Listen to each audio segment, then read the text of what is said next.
Hey, what's up, guys? Welcome to Lawsplaining the Interwebs. I am your host, Nick Rekieta of Rekieta Law, a small law firm in central Minnesota. And today will be, I suppose, an interesting stream, right? Right? You guys have been out there waiting,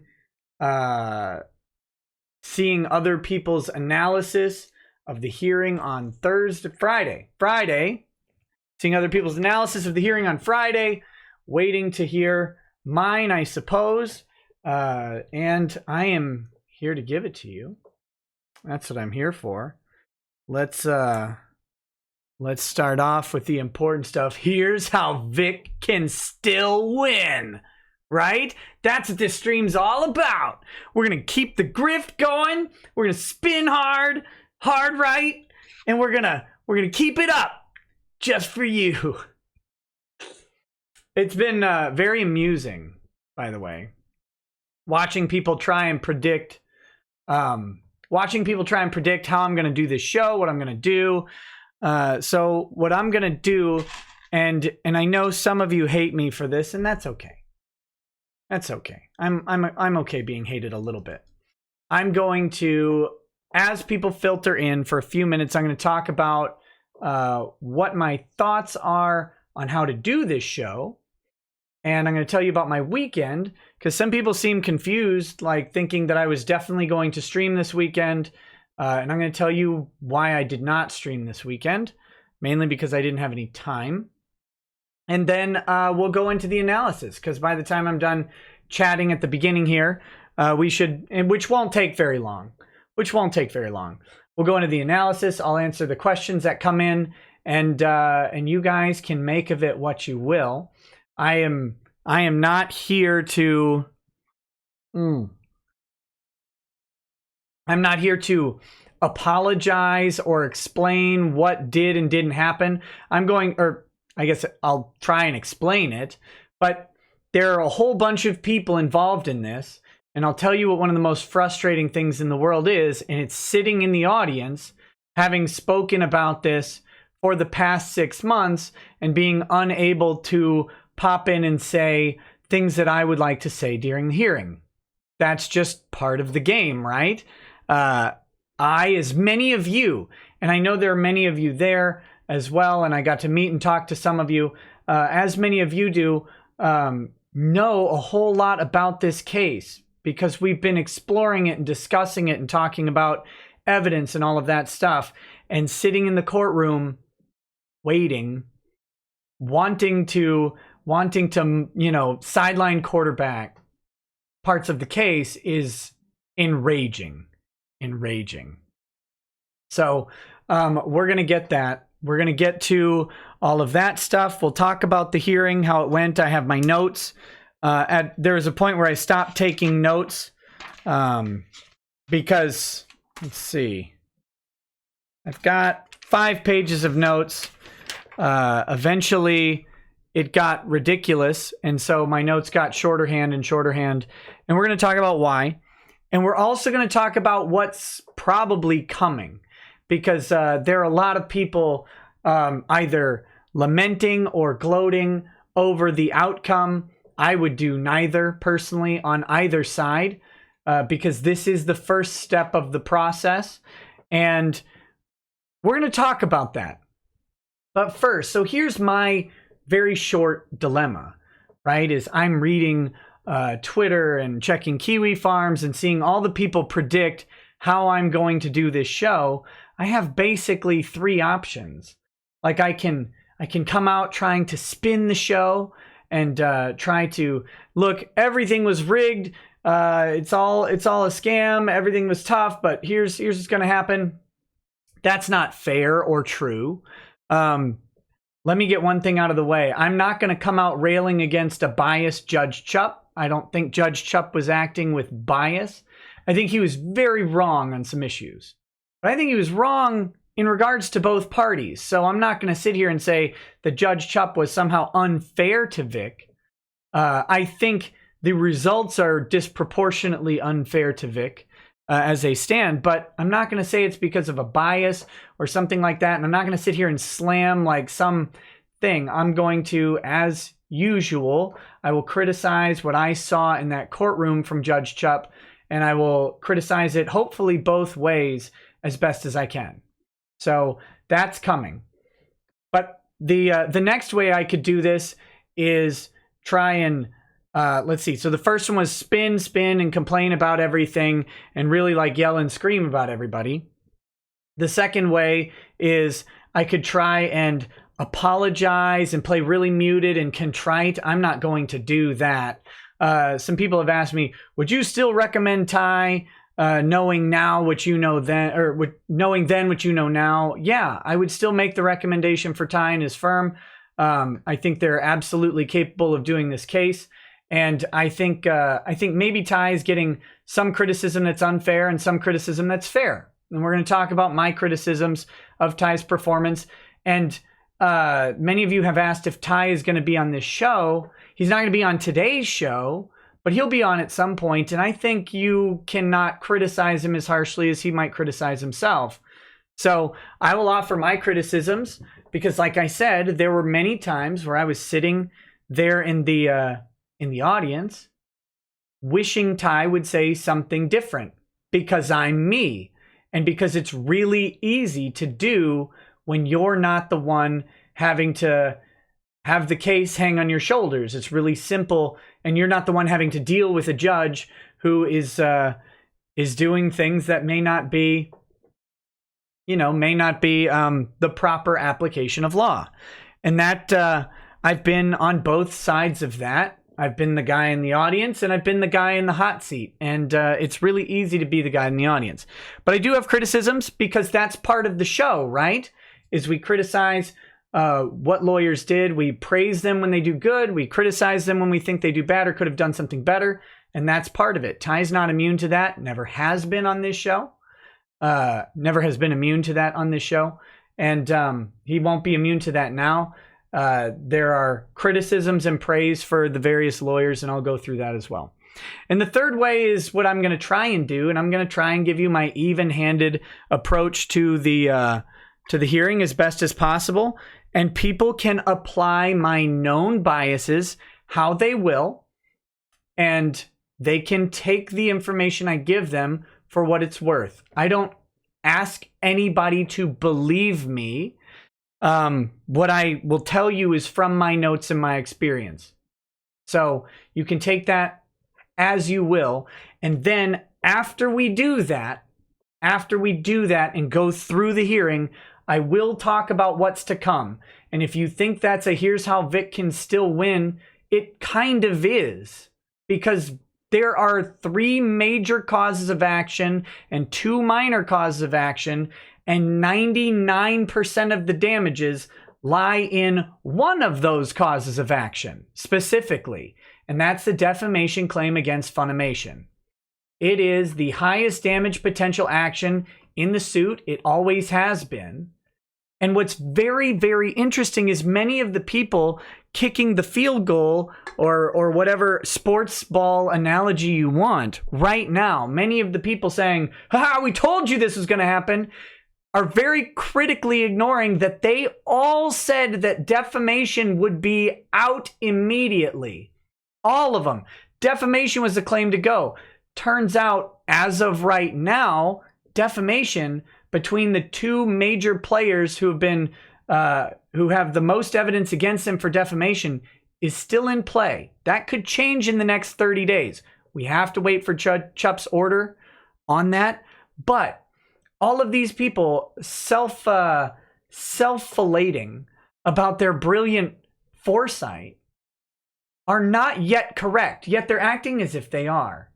And there are different ways to approach the idea that Judge Chupp didn't rule on the defamation yet. I'm not going to say he's not going to throw it out or that he is going to throw it out. I'm not going to take that position. It's impossible. But we can look at the reasons why he might or might not. So we're going to do that. And we'll see.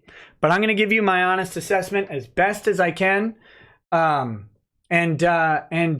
tell you why I think what I think. And that's all I can do in this world, right? Right? Where where do we start? Oh, real quick, my weekend. So I was at an art exhibition thing. An artist, here's how it goes. A couple artists get together, they put on a party, they cater in food, you go hang out, talk to the artists, decide if you want to buy art, and really actually just spend a lot of time socializing with people that you get to see at these events. And I made some great connections at the events. Hopefully, a couple of really good guests for shows that are local here, so I can actually be present with them. One of them is my dude Nate, who's a bartender. We're gonna try and put together a show where he teaches me how to mix drinks. Live teaches us, I guess, how to mix drinks, and then we drink the mixed drinks, talk about them, and criticize stuff. Should be a great, relaxing show. And then another is my dude. I'll call him D for now. You'll meet him. I'm just not sure what name he would prefer I use on the interwebs, but he's a very cool guy with a very interesting profession. And so we're going to talk about some of that stuff as we go forward, and I'll hopefully have him on the show at least once. So, but anyway, so that's where I was. The reason I didn't stream this weekend is because Friday night I got off the plane to the hotel, got picked up, went to the party. I got back to the hotel around 2 a.m. Saturday, we left the hotel around noon, and we got back to the hotel very briefly in the middle of the day for a quick break to change clothes. Then we left the hotel and got back around 1:30 a.m. So I didn't think running a stream like 2 to 3 in the morning would be very productive. Plus, I was in no state to run a stream either night. So there's that. But yeah, so I am going to do super chats, but not yet. Let's start with the analysis, because I know many of you want that. And so I'm going to try and figure out some breakpoints to do the big super chats, because I know there are questions and comments, and they could be criticisms. I don't care, whatever it is. We'll go through them, but I want to get that show started and not just sit and do the super chats, but we are going to go through them as we go. So that's part of the show. That's not changing today for any sort of reason. All right. So we've got, oh wait, no, we're not starting with the super chats yet. That's right. Sorry. Okay. So first things first, I was a few minutes late coming into the courtroom, which was I could come up with like a great dramatic reason for it, but actually when I woke up in the morning and looked at my alarm, I went, oh good, I have until 11, and I hit snooze, but I actually had until 10. So when after that, I woke up and went, oh my God, I gotta get out of here. So a couple minutes late, and as I'm coming in, they're discussing the second amended petition. So the first thing on the menu is, where are we starting with here on the evidence aspect, on the pleadings? Where are we? Where are we? The opposing party was clearly opposed to the second amended petition. Ty's perspective is that the second amended petition should be admitted because the rules allow it, and that's what they argued, right? That's what they argued. Gate and lay. Oh goodness. But so the argument, basically, John Volney was making the argument on this one, and he says that the Rule 11 agreement was violated, and that's why the second amended petition should be struck, even though the Rule 11 agreement is silent as to petitions. The judge was arguing with Ty why he didn't file the second amended petition on August 30th, and then argued with Ty saying that you're just trying to get around the Rule 11 agreement, weren't you? And Ty said, well, yes, because we didn't think the petition would run afoul of the Rule 11 agreement. It's not, petitions and pleadings aren't mentioned. Motions and responses to the motions are mentioned in the Rule 11 agreement. And Judge Chupp was trying to, along with John Volney, suggest that the second amended petition was a response to the motion, to the TCPA motion. And semantically, it's kind of a response because amending pleadings is one way to actually update the evidence. Pleadings are evidence at the TCPA, right? So at the TCPA stage, pleadings are evidence. So updating a pleading is updating the evidence. Adding affidavits, or in this case, unsworn declarations, to that petition or to the amended petition is an update to the evidence. It's a way to put evidence into the case for the purposes of the TCPA. And lots of practitioners do it. Now, the courts don't really talk about, as far as the TCPA goes, if there's a time that is too late to amend a petition, which is why Volney was using the Rule 11 agreement as the barometer, because the rule itself doesn't particularly say you can't do it. The rule says you can't amend pleadings within 7 days of trial. I've talked about this before. A summary judgment motion is considered a trial, but a TCPA motion isn't really considered a trial, and there's a split on authority, or well, I shouldn't say it isn't considered a trial. It has been both likened to a summary judgment motion and distinguished from a summary judgment motion. So it's not really a trial. There's very distinct differences between it, right? There's no finder of fact at a TCPA motion for parts of it, but there is for other parts. Like you have a preponderance of the evidence standard at the application of the TCPA, but then you have prima facie burden for the plaintiff. And a prima facie burden is not subject to counter arguments. And that's one of the big problems we actually saw during the hearing, is that not only was the judge arguing with Ty about the sufficiency of evidence put forward for a prima facie case, he was allowing the other party to argue against the evidence that Ty put forward for a prima facie case. That's not prima facie. That's preponderance of the evidence. You're trying to weigh one party's evidence versus another and determine which one is better or which one is more credible. That's not the purpose of a TCPA hearing. And all throughout the hearing, this became a pervasive problem. The judge was inappropriately applying, it seems, a preponderance of the evidence standard. And one thing that you'll note when the transcript does come out, when the transcript does come out, you'll notice that Ty mentions that several times. I don't know how many, maybe even as many as 10 times. He says, "Judge, it's prima facie. It's prima facie, not preponderance of the evidence. This is a prima facie standard." The reason you do that is you have to preserve the legal standard, and asserting that legal standard for the record. For the record is whenever it comes up, you put that on the record because you might have to appeal it. So there's actually a couple of those points that are not coming through very well in some of the other people's takes, where they're saying Ty is missing something or going back to something that he shouldn't go back to. In fact, the judge even mentions this one part where he brings up a tweet by Jamie Markey, and he says, "Are you trying to argue something I've already ruled on?" The answer is, well, for the purpose of the record, to show that the tweet was actually there, even though you wouldn't let us find it, yes, we are. That's, we've got to solidify the record, because on appeal, they're going to look at the transcript.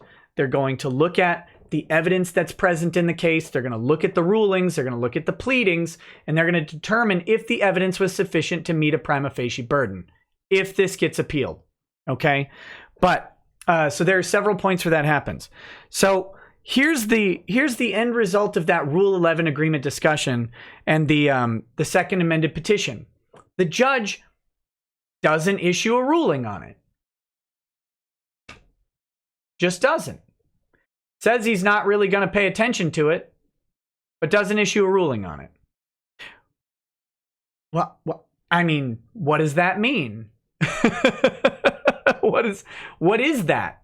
I'm not gonna pay attention to that. I've got he actually says, well, let's just move on to the motion to dismiss. Not ruling on that right now. And then later he says when asked if they could include their second amended petitions, judge says, I don't think so. I don't think so. So that's not a ruling. We'll have to see how his actual order comes out. We don't know about that. But let me tell you something. For many people out there who are critical of Ty's demeanor during the hearing or his performance or whatever you want to call it, it doesn't really matter. You need to bear in mind one really important point in all this. If you walk into a courtroom and you expect a judge to apply the law, and the judge doesn't apply the law, what? And I'm not saying apply the law you want him to in your favor, but the judge literally refuses to apply the law, it gets a little bit confusing as to how you're supposed to proceed. Right? So, if you want to know where the beginning of Ty's frustrations probably were, I think it starts right there. Are we going to use these? I don't think so. Well, that's not an application of the law in either way. So, that's one thing here. Let me read a couple super chats, and then we'll get back to it, since that kind of covers that first argument. Oh, and let me be very clear. A lot of the people dunking on all of this and talking about how smart they are for predicting outcomes and stuff, all said that those notarized affidavits, those are going to be a huge deal. Ty is screwed. He's lying, fraud on the court. The judge literally says, where was it? Judge says, I'm not really interested.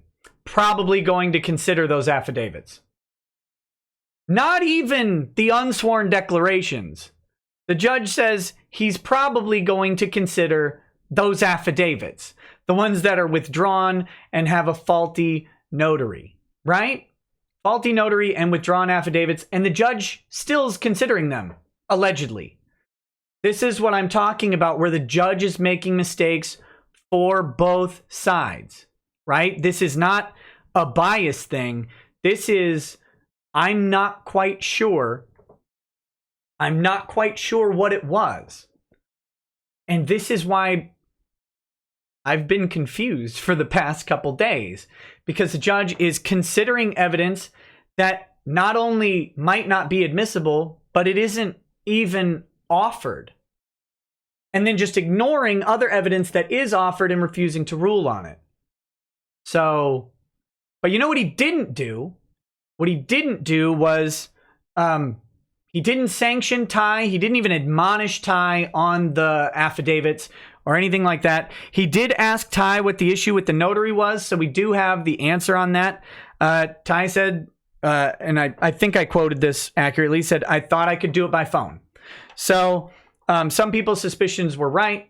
Ty thought he could notarize by phone if he knew the person who signed it and could vouch for it under his declaration. That is not true, by the way. You cannot do that. The personal appearance requirement, outside of having a special license to do a remote notary, the personal appearance requirement is a firm requirement, but you'd be shocked at how many notaries and lawyers don't actually know that. So, but the judge didn't care. And that was a point I was trying to make beforehand.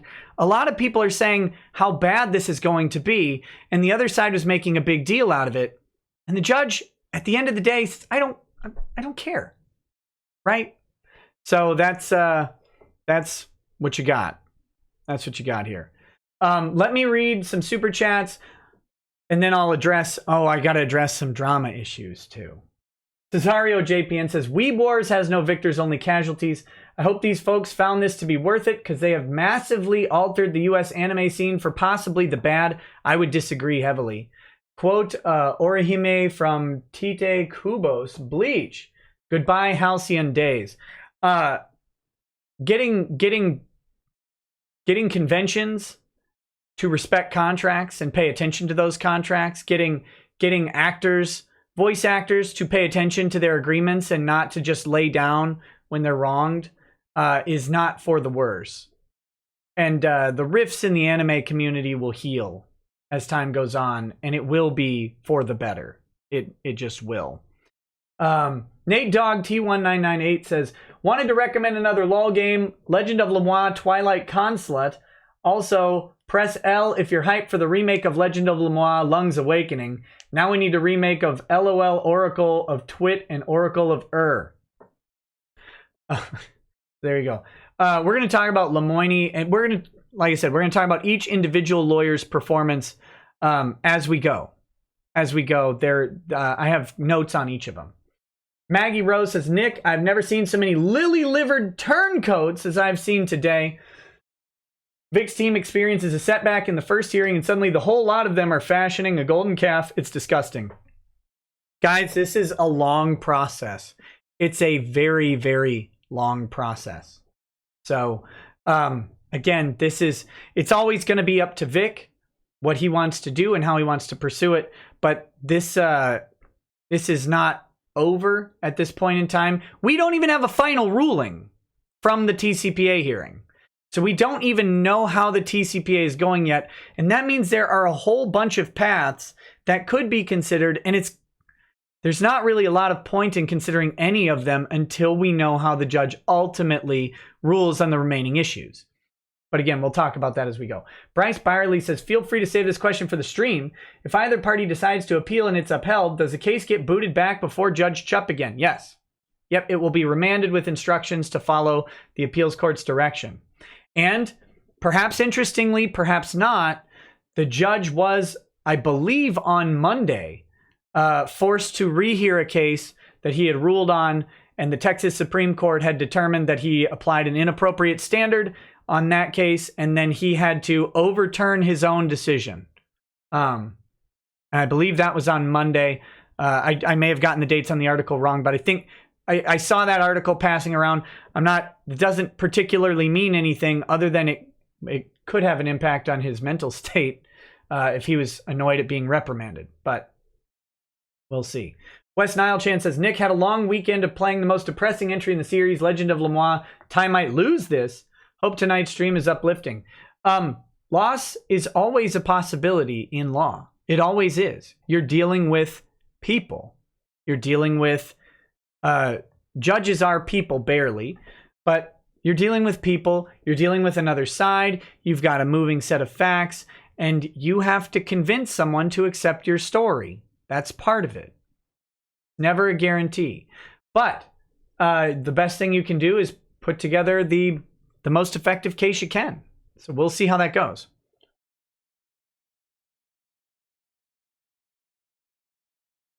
Sarah Hamidi, real quick. This is a question I'm going to get a lot, so I'm going to address it right now. Can you confirm Ty is filing an appeal? No, I can't confirm anything because at this point, there isn't even an order out yet to determine if it's appealable. There are several places I'm going to point out today that are potentially reversible error that could be appealed, but it's going to depend on what's in the order ultimately on how the appeals process is assessed and determined. So I can't confirm that. I will not be able to. I can tell you if I know Ty, he's already strategizing an appeal, but I don't know what they're going to appeal, and neither can he at this point ultimately because we don't have a final ruling yet. So Mad Lad says, Nick, thank you for everything. I believe in Ty and justice for Vic. However, I must step away from this for now because I started to treat this as entertainment when it is a man fighting for his life. I pray for all, much heart. Hey, thanks, buddy. Come back when you're ready. Weirdo with a cello. Midnight and no Nick starts 15-minute timer. No, sorry. PGN White Knight says, can you think of a better combination than peanut butter, sushi, and cyanide? No, it sounds delicious. Shamu13 says, this is BS. It's all Ty's fault. Is Vic going to have to pay Jamie Markey's legal fees now? I don't know what is all Ty's fault, but if that's your opinion, that's fine. Is Vic going to have to pay Jamie Markey's legal fees now? We don't know. The statute does say that the judge shall award attorney's fees, reasonable attorney's fees. It gives the judge some discretion and sanctions to deter further action. But here's the thing. We don't know what those attorney's fees are. Those attorney's fees are an argument as well. They're an That's a fact question that has to be determined by a trier of fact. You don't get to just say, well, this is my attorney's fees. And it's actually, you don't pay the attorney's fees that were paid. You pay a reasonable attorney's fees. So there's a whole bunch that goes into that. And we don't even know what they'll be awarded at this point in time. It really depends. Plus, Markey isn't necessarily out of this case yet. So, who will have to, is Vic going to have to pay Jamie's legal fees? We don't know yet. We'll see. We'll see. Tucker says, so apparently having people show up to a lawsuit, then you're a limited purpose public figure, seems to interfere with the right to a public trial, but what the F do I know? I'm just a pleb. That's another point that the judge made and is a reversible error because he definitely did not apply the proper standard for what is a limited purpose public figure by saying there's some people in this courtroom, there must be a public figure. That's that's not how that works. Not how that works at all. Mundo G says, did you saw Mo, Soye, and Markey at the court? Soye was not there. And that's an interesting thing that the Dallas Morning News said that Vic was a no-show. Well, so was Ron Toye. And the reason is because none of them were required to be there. None of them at all. So, Sinrius Akari says, stay encouraged, everyone. Words without action are cheap. Vic has this. We have this. Integrity for the win. A couple more. And then, let's see. Dang it. Couple more of those, and then we'll go back into analysis time. That was a joke. Hey, Nick, as a lawyer, do you think there's even the slightest chance that this could make it all the way to the Supreme Court? It's possible, but we need to see rulings first because the appealable errors have to be appealable to the point. They have to be appealable to the point of going to an appeals court, and then the Supreme Court has to determine the appeals court needs to be reheard as well. So there's a lot of steps there. It's hard to say. It's possible, sure, but there's actually an intermediate step between appeal and now, and that's called a motion for reconsideration, which we will discuss in a little bit. That's something that's being not really talked about too much, but I'm going to talk about a little bit about how that goes. RZEQDW says, now that you lost the case, can you finally get Bennett on for talking revenge porn, weaponized gifts? P.S. It was great meeting up again. Yes, I think there will be a lag period. I say it every time, but I think there's going to be a lag period now that we're waiting for a judge's order. And I'm going to try and get Bennett on because I would like to talk to the guy who defeated the Texas revenge porn statute and is defending a guy for weaponizing images on a computer screen. Tucker says, not going to lie, this weekend has been rough, but hang in there. Hashtag we still stand with Vic. Ding Dong Head says, human sacrifice, dogs and cats living together, mass hysteria. Chuck Norris, Texas Lamer says, Judge, sorry, Mr. Bowtie. I'm gonna have to ignore your amended petition, last minute evidence. Same judge, look at all these people here. Steak must be popular, must be a public figure. Why do you mean it wasn't in the filings? Meh. Yeah. I mean, you nailed some of it. Okay, I've got 3 more and then we're moving on. Eater of Booty says, is Markey's case a banana? Because it looks very appealing. That's a good joke. Hellbeard Doomsnake says, I don't mind paying Nick as he's entertaining. I'm just glad I never gave to the GoFundMe, as apparently those funds would go to either the defendant's lawyers or to the bloviating vortex of incompetence that is BHBH. Again, you guys get to make your own opinions on everybody in this case. I appreciate that you find me entertaining. I think the GoFundMe funds going to the defendants or their lawyers is unlikely. But, you know, like I said, it's a long road. There's a whole lot of steps before that even happens. And I wouldn't call BHBH incompetent, but that's up to you. You can determine that if you want. And then finally, T. Greg Doucette says, I was right, hose mad. T. Greg, if you've ever been right about one thing in your life, it's that hose mad. All right. Back to it. After that Rule 11 hearing, we go into the motion to dismiss for Jamie Markey. This is another weird tactic or track that the judge chose. And this is okay. The judge can do this, but it does make things a little bit frustrating and makes you wonder if he was really in the right perspective to hear this kind of case. So a reminder that this case involves an allegation of 4 different parties being involved in a civil conspiracy to go after one guy. But the judge wanted to hear each of those parties dealt with individually. So he wanted first to start with Jamie Markey. Now, my thoughts on this are the judge probably pre-read some of the file and thought that the claims against Markey looked the weakest. That's what I've said for a while. Markey seems to have the weakest case against her, most likely to be thrown out. I didn't think he would throw out the defamation case, and the reason he did, we're going to talk about. But in any case, so one way judges try to do things, I'm going to cut this down. I'm going to eliminate some of the chaff. If he thinks Markey is chaff like most of us do, he wants to get her out of that room as soon as possible. That was a joke. But no, if he thinks it's a weak case, he's going to go ahead and attack that one first. That's one way judges can do things. When you're dealing with an elaborate conspiracy, one way to do it, a different way to do it, would be to, and this is the interesting part about why this is weird, have each of the defendants make their case for why the TCPA applies. Because if we remember what the purpose of this hearing and the TCPA itself is, the defendants have a burden to show that the TCPA first applies. That's the first thing that has to be done.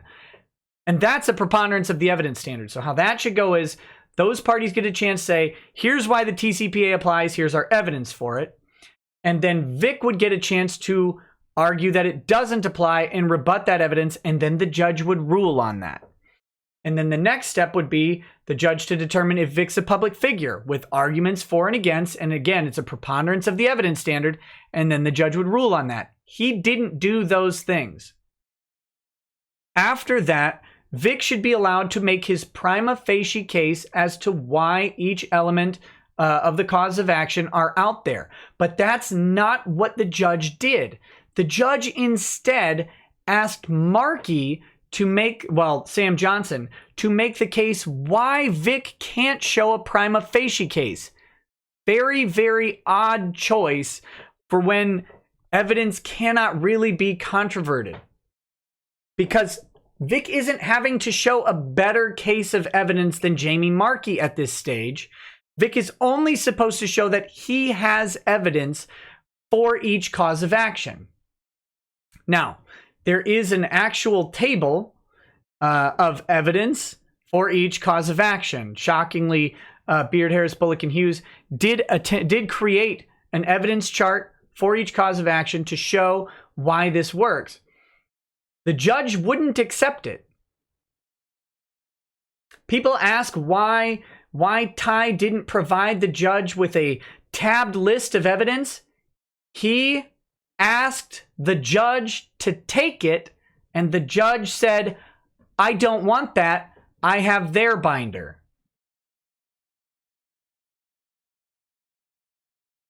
And if that seems like it's potentially an error that may be reversible because it prejudices one party, it may be. It may be. So, that's another challenge that comes up during this hearing is, Your Honor, we have this handy list of the evidence and to show exactly why it shows a prima facie case. And the judge says, I don't want that. Instead, I want the number of tweets that Jamie Markey mentions Vic's name. Well, we don't know off the top of our heads how many that is. But this is a good point to mention something. I've heard rumors that there are people out there slagging Chup on Facebook or whatever. To the extent I have any influence over this, Don't do that, please. That doesn't help anybody. And Judge Chupp, by the way, if you're watching, my criticisms of you are, they're my criticisms of you. But no one should be harassing you or bothering you over these decisions. And also, we have no idea who's doing it specifically. I think one guy got called out for it or something. Don't do that. There's no benefit in that. No one should be harassing the judge anywhere or saying anything to him. Just like the defendants, don't talk about don't engage the defendants or bother them in any way. There's no purpose to this, and there's no gain. So, there you go. I guess I'll say that. I don't have any control over this. I would never call for anything like that, but I guess just if there's anybody out there who will take a reminder from me, it's not productive. So there's that. Okay, so where were we?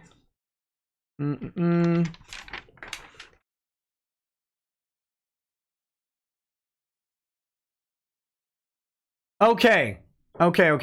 So, right after the judge doesn't... So this is... One thing Ty tried to do is get a trial amendment for his unsworn declarations. That's when the judge said, I'm just going to consider the affidavits. And then I could tell at that point that Ty was a little bit rattled. Oh, I do have some notes. Right away in the hearing, I said, Chupp is angry. Chupp seemed angry during that Rule 11 agreement argument. To me. Right out the gate. We're talking 3 minutes into my arrival in the courtroom. Judge Chupp seems very angry to be there in the first place. Let's see. The next thing I noticed was Chupp reads while listening. Some people can actually read while listening. I read things while listening very often. Drives Lady Rackets crazy because we'll be at a speaker event of some sort or a study or whatever, and I'll be reading ahead, listening to the speaker, because it helps me. If I'm reading, it helps me focus on the reading and the speaker and not focus on messing with a pencil or fidgeting with something or looking on a phone. Okay, so I do that. I don't know if Judge Chupp does that, but I did notice that Judge Chupp was reading while listening, and maybe that's a good thing, maybe that's a bad thing. We'll never know. But I noticed that at that point that Ty was kind of rattled, or appeared rattled to me by the initial rulings on the Second Amendment petition and all of that stuff. But he did seem to be getting into a groove on Jamie Markey's defamation stuff, because we're talking Markey's defamation, and he's talking about how the statements were defamation per se and how damages are presumed. At some point, the judge said, I don't think damages are presumed on defamation per se, but they are. So that was weird. But I have this note, and I'll read this note verbatim, okay? Lemoyne smiles at me like one of his con sluts, because it took Lemoyne a little while to realize I was in the courtroom, and when he did, I got the creepiest pedo smile from that guy, and it was horrifying. It will haunt my dreams. It will haunt my dreams. It was gross.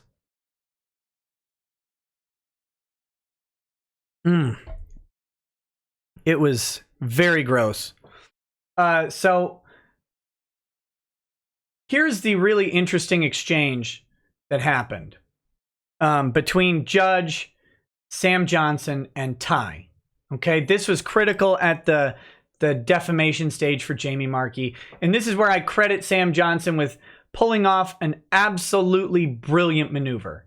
Okay, Sam Johnson in his presentation has Jamie Markey's hair-pulling tweet. Okay, he's discussing the hair-pulling tweet with the judge, and he's talking about how Vic admitted to pulling her hair, which he didn't do. That Vic admitted to pulling a bunch of women's hair, which he didn't do. And Sam argues that by chopping out a specific segment of what Vic said and removing the rest of the context where he says, where he's not actually admitting to that. But I digress. That's what Sam Johnson did, and that's fine. He can make that argument, I guess. Actually, to be clear, he shouldn't be allowed to make this argument because, again, we're at a prima facie stage and he doesn't get to argue against this tweet. He actually doesn't get to do that. But here he is arguing against a tweet, trying to say, nope, we have evidence that Vic did pull the hair and we're fighting against the falsity. Even though Vic is saying, I did not pull the hair. That's in the affidavit that the Chup was considering and the declaration. So they're arguing, Chup is arguing with Sam Johnson about that. And he says, pulling her hair, whispering into her ear, saying something sexual. Aren't those fact statements? Aren't those statements of fact? And Sam Johnson agrees that they might be. Okay? So what does that tell you? Well, now we've got fact questions, if false and damaging, defamation. Defamation per se, if you can convince a judge that it's an accusation of a crime like simple assault, which I believe was argued, or if it was sexual misconduct, which was also stated. In the alternative to being simple assault, it's sexual misconduct. Either of those is defamation per se. So the judge then goes back to Ty and asks him to produce other tweets of Jamie Markey's, and specifically ones that mention Vic by name. Well, she mentions Vic by name in that tweet. I believe Ty mentioned that, although I'm not sure if it's before or after the dismissal of the claim. Things got a little weird there. But they're discussing this, and the judge just ignores that he was just talking to Sam Johnson about a tweet that has statements of fact in it about Vic Mignogna. He ignores that and then says, dismiss defamation against Jamie Markey out of the blue, which is wild. Wild. That at that point, they asked for a short recess. Short recess. Is my camera doing the? Hold on. I'll get the. It's just changing the autofocus. Someone sent me a way to fix that, and I haven't done it yet. Because why would I do that? Okay, so he, despite discussing a tweet which directly has the defamatory material in it, he just decides that it doesn't exist and dismisses the case. So, yeah. What was up with the video on loop of hair pulling? Yeah, he had a GIF on loop of Vic when Vic was describing, it's a silent GIF, of course, of Vic describing touching Jamie's hair, saying that that was evidence of Vic pulling Jamie's hair, which I thought was very, very disingenuous, but, you know, there you go. So, they had a recess, 5 minutes to kind of, I guess, collect things, and when they came back, they again pointed to that tweet. They actually tried to produce it, and the judge said, are you arguing something I've already ruled on? Again, yes, because the ruling's improper. The tweet's in the record. Just because when you ask me at a hearing if I can produce that tweet on the fly out of, you know, 1,000, 1,500 pages of evidence, can't always do that. But it's still in the record, and the judge rules dismissed on it despite that tweet, despite him just a few minutes ago arguing with opposing counsel that it may be contain statements of facts. And by the way, if the judge is arguing that there may be statements of facts that, if false, cause damage, that's a prima facie case. It absolutely is a prima facie case. Judge says, well, those aren't those statements of facts that may have caused damage. If you are asking that question, you need a jury to answer it, and that is prima facie. It just is. I don't know how else to say it. that is prima facie evidence of defamation. So we had another weird sort of ruling by Chupp where maybe he was distracted and forgot that existed. I don't know. Maybe he really wanted magic words from Ty. But this is where a motion to reconsider comes in. Because a motion to reconsider is different than an appeal, okay? A motion to reconsider is where a judge issues an order and you ask that judge respectfully to reconsider his own order, and you point to something that may have been missed. Because these hearings are truncated, because, especially in this case, we've got what? Starts at 10 a.m., 11, 12, 1, 1:30, 3.5 hours to go through this 4 defendants and all of the other motion stuff. Most of the stuff didn't even get talked about at the hearing. And they still ran out of time. They still were running out of time, and Judge Chupp really wrapped up the last cause of action against Funimation very quickly. But they still ran out of time with this. So lots of things can get missed at a hearing that are still part of the record. So this is where that motion to reconsider comes in.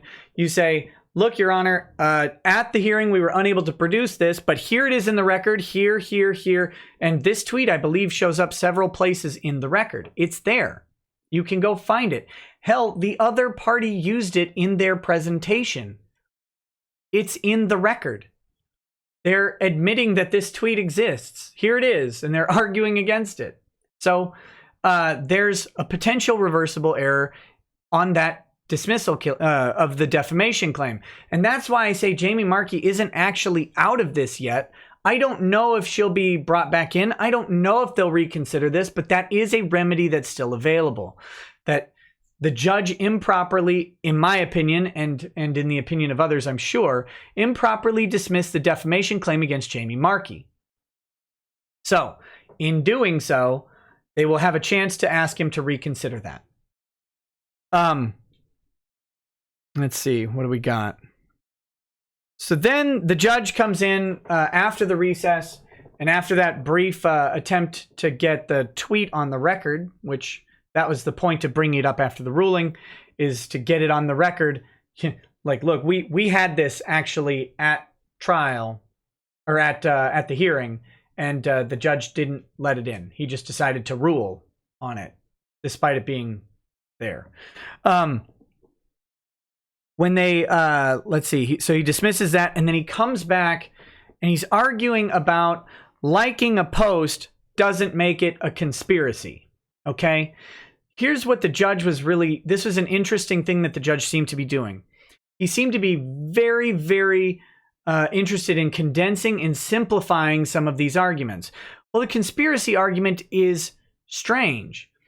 Ty mentions at some point during the conspiracy argument that it's not just that Jamie Marchi liked a post. She retweeted posts, and retweets are specific statements. And the judge actually kind of went along with that, although not in regards to a conspiracy. He was saying, if I retweet something, or if I restate something someone else says is defamatory, if I do that, then I'm making that statement. And he actually said, and I should be on the hook for it. Okay. Now, Lemoyne obviously would disagree with that and say that Section 230 covers it. So there's another statement. There's another statement by the judge that the other party, had they lost, would be bristling about. And by the way, Lemoyne actually probably did lose. I still think that Ron and Monica, I think their defamation claims are going through. Their TI claims were dismissed, and not due to Jay Sean's prowess. I think actually he was the worst lawyer in the room. No matter what you think of Ty, the judge was not happy with Jay Sean at all, and he barely said anything. But we'll get to that in a little bit. So he's arguing about liking the posts and stuff like that, not being a conspiracy just because you like the post. But of course, that's not the argument. Ty mentions the Discord server, which the name of it eludes me, but it's something about ruining Vic Mignogna, and that Jamie Marchi's in the Discord server, and the judge is like, I don't care. So again, we have potential evidence of a conspiracy for the Discord server, and the judge just kind of ignores it and sticks on his track of saying, well, liking tweets and stuff like that don't matter. It's at this point the judge says, you must have a plan to do something. Show me the conspiracy. He wanted Ty to produce evidence of the plan that they haven't been able to get because they haven't been able to do discovery, right? But he wanted Ty to produce evidence of the plan from before they enacted the plan. This is a tough call on conspiracy, okay? Because most people don't say, let's conspire to ruin someone via this plan, right? That's not how most conspiracies go. And that's the standard that Chupp seemed to want to apply to this. But again, that looks more like a preponderance of the evidence standard, right? Preponderance of the evidence standard that he's looking for. He's saying, look, I know you've got evidence of her being in this Discord. I know you've got evidence of her liking and retweeting stuff. I know you've got direct message statements I think were brought up about Jamie Markey. You've got this, but I want to know the plan. Well, Your Honor, that's something we need discovery for, because we can infer there was a plan based on these facts, and a rational inference is what is needed for a prima facie case. We can infer it. We can infer it based on the outcome.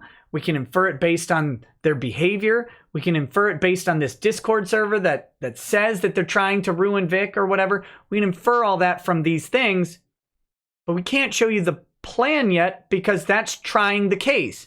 And the other party is going to argue. And the other party, of course, is arguing, oh, yeah, they need to show the plan. But that's not where we are. We're at TCPA, prima facie level, not preponderance of the evidence. So the judge throws out the conspiracy charge, but he does say specifically at this point, and this I think is one of those lines that many people might be overlooking. Many people are overlooking, is he specifically says, even at this point, this is early in the hearing still. I know it's taking me a long time to talk about it, but it's early in the hearing.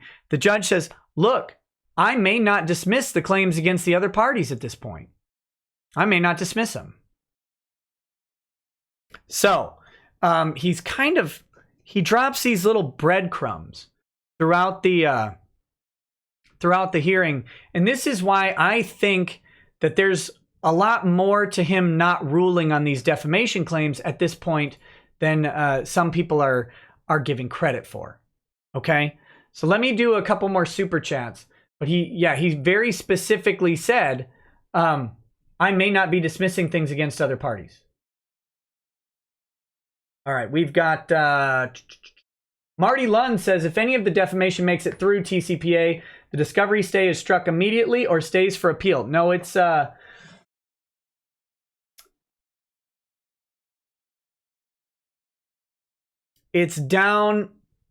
If it's a certain type of appeal, an interlocutory appeal, then the discovery stay may remain in place. Discovery is the main point, right? Force Ron and Monica to give their DMs, emails, and texts to get evidence sufficient to hook Iago clean.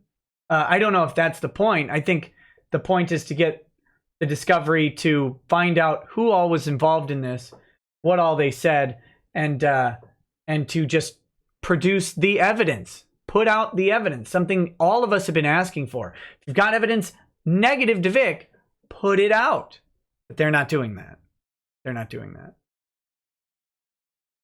Okay, Felipe Mouve says, Nick, I don't care about the idiots on KickFixA. I'll keep donating the GoFundMe when my economy allows it, because I will always be at the side that cares for due process and innocent until proven guilty. F Kick Vic, you and Ty will always have my support. Well, I appreciate that, buddy. And I hope to always earn your support with honesty and integrity. So again, I've got my perspective, and you guys know my biases. I don't try to hide them. Fluffy Tet says, victims don't gloat, but these did. Do outside actions like this affect in-court stuff? Not really. Also, Google's blocking certain super chats. FYI, seems word filter based. Yeah, if you try and use profanity on the Google Super Chat, it doesn't work. Also, cuck doesn't work, sadly. Dominic Alexander says, thank you for covering this. I saw a bunch of drama about it, and I just had to hold my assumptions till someone who knew they were talking about looked over it. Thank you. Well, thank you for giving me that faith. PG and White Knight says, I really wonder how much of prior history, especially early history, might be wrong, especially if some rulers were actually female, not male, such as Nero Claudius. Hashtag fate grand order. Okay. I don't know anything about that. You would be more of an expert than me. Tucker says, I think you're wrong on that one. Regardless of how this case pans out, the Civil War in the anime community is only the beginning. Well, I mean, the rift healing is a long-term thing. There's lots of ways to heal the rift. Hopefully we'll be discussing that at some point, because the rift is something that that I am cognizant of.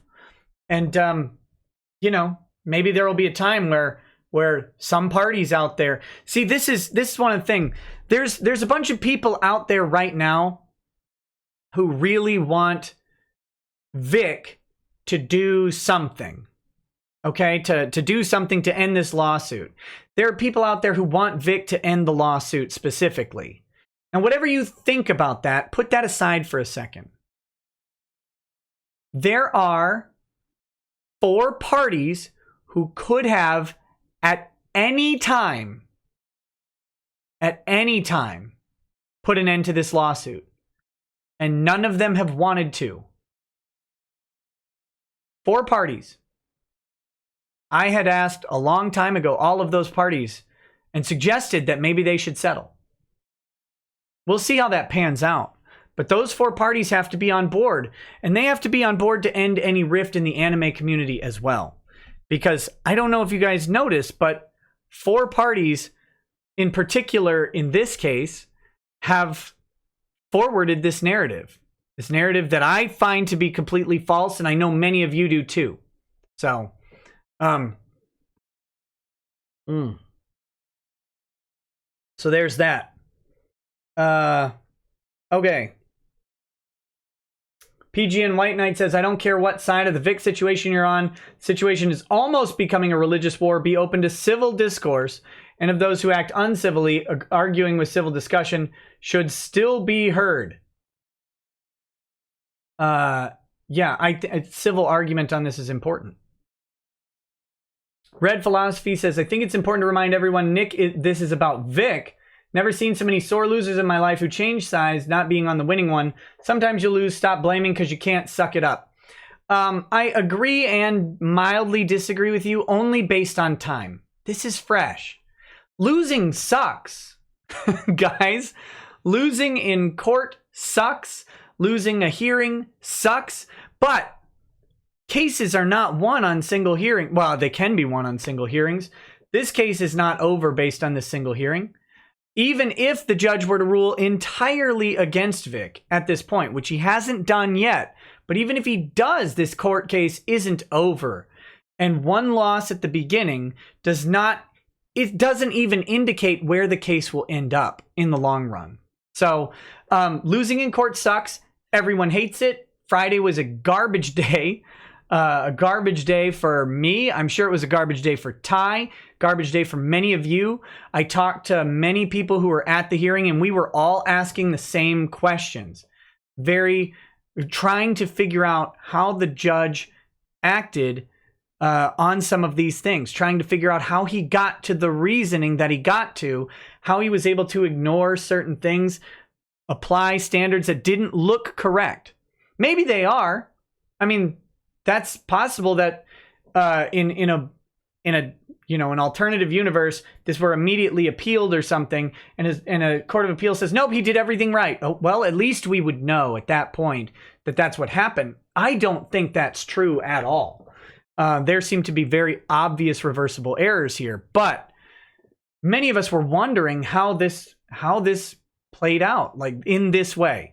And there's a lot that goes into that. So everybody's processing this on both sides. And Ty mentioned I wouldn't spike the football just yet. That's a message to the other side as well. They're acting as if this was some victory, and it was a victory, but it's not the victory that they're claiming it was, for one thing. And for another thing, they were still wrong about where the victory would be. And that I find to be very, very funny. But here we go. Thick Astley says, don't forget we're still winning outside the courtroom. That is the most important part.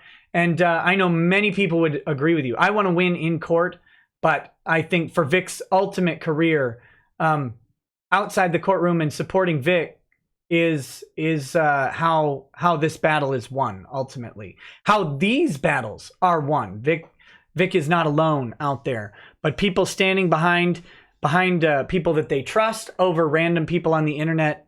That's how these battles are actually going to be won. Big Red Bear. Oh, wait. I skipped one. Emma Silmaro says, those who are criticizing Ty should stop and think. It's easy to say he should have when you're not the one dealing with all this crap. Great show, Nick. First super chat for me. Hey, thank you, Emma. Thanks for all that you do. You're welcome. And that's a wise perspective. And that's why I will, like I said, I will be critical of Ty at some places. Oh, one I've almost missed is that defamation claim against Jamie Markey. I wanted Ty to yell at the judge the tweet we're just talking about where the hair was pulled. I don't know that the judge understood that that was a tweet because it was a tweet of screenshots and stuff like that. And that was brought up after the dismissal and the recess. But I wanted Ty to yell that because I got the sense from the audience that the judge was forgetting that that was a tweet, that was something, and he's asking for something that he just saw. And I'm not sure that Ty was on the same wavelength as me. But again, I'm making that call not having to factor in the rest of the hearing where Ty still has to talk to this judge.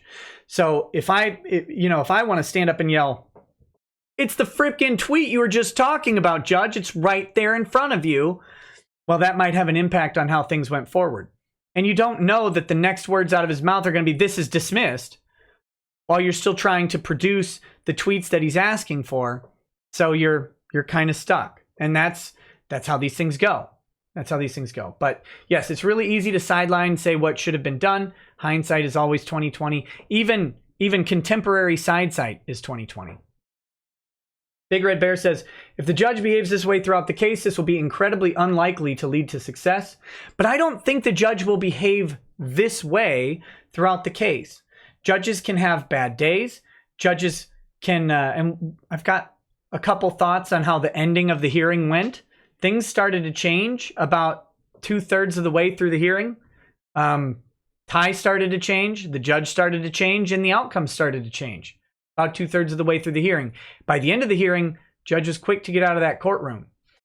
Judges can change. Judges can have a bad day. Judges can realize that they're having a bad day, and judges can influence how things go forward as well. We'll have to see.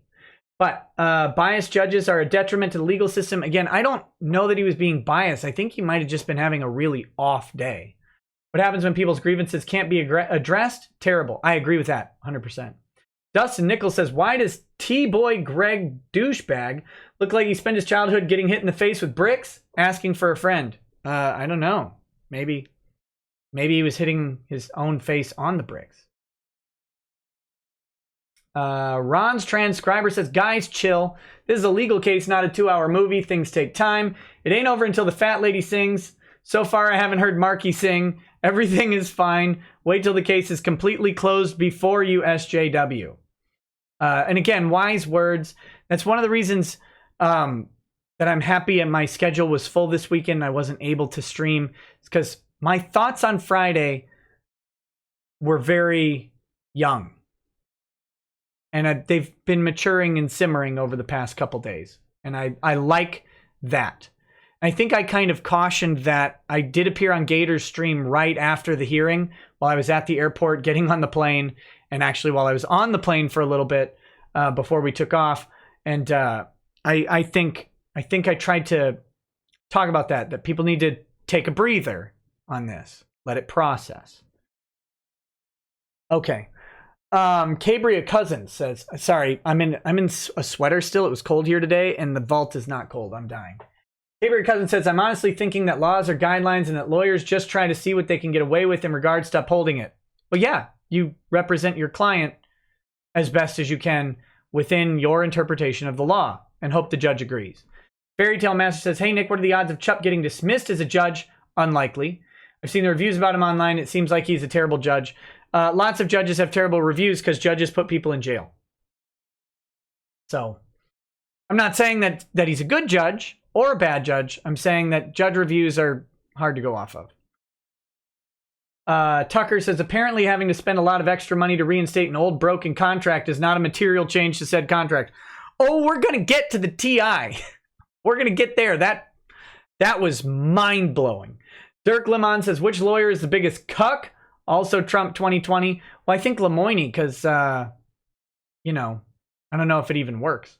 Red Pill Journey says, all I'm saying is there might be some fancy dinners and some rereading of files in the horizon. The battle came to a stalemate and Ty will be riding that Trojan horse will be coming. Funny is the end goal. Funny is the end goal.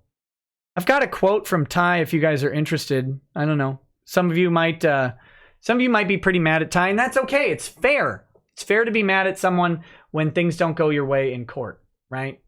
Vic is, of course, ultimately in charge of who represents him, and that will be Vic's choice on what to do going forward. So that's something to bear in mind, too. Maybe Vic isn't as disappointed with Ty as you are, or maybe Vic is more disappointed with Ty than you are, and we'll find that out as time moves on.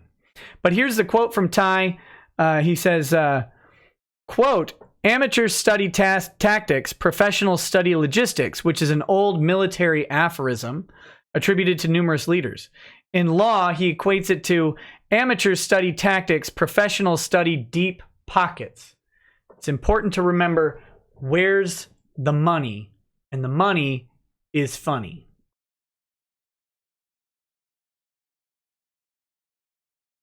All right. A couple more super chats and then we'll get back to the analysis here. Justin Colax says, hi, Nick. First time super chat. Hey, thank you. I feel Ty is getting a bad rap. He may be. But again, that's the risk we all run, right? I want to clear this up here. I'm giving you my perspective on Ty's performance. I am not trying to convince you one way or the other what to think about any of it. I'm just giving you my perspective and you make that choice. I'm in public talking.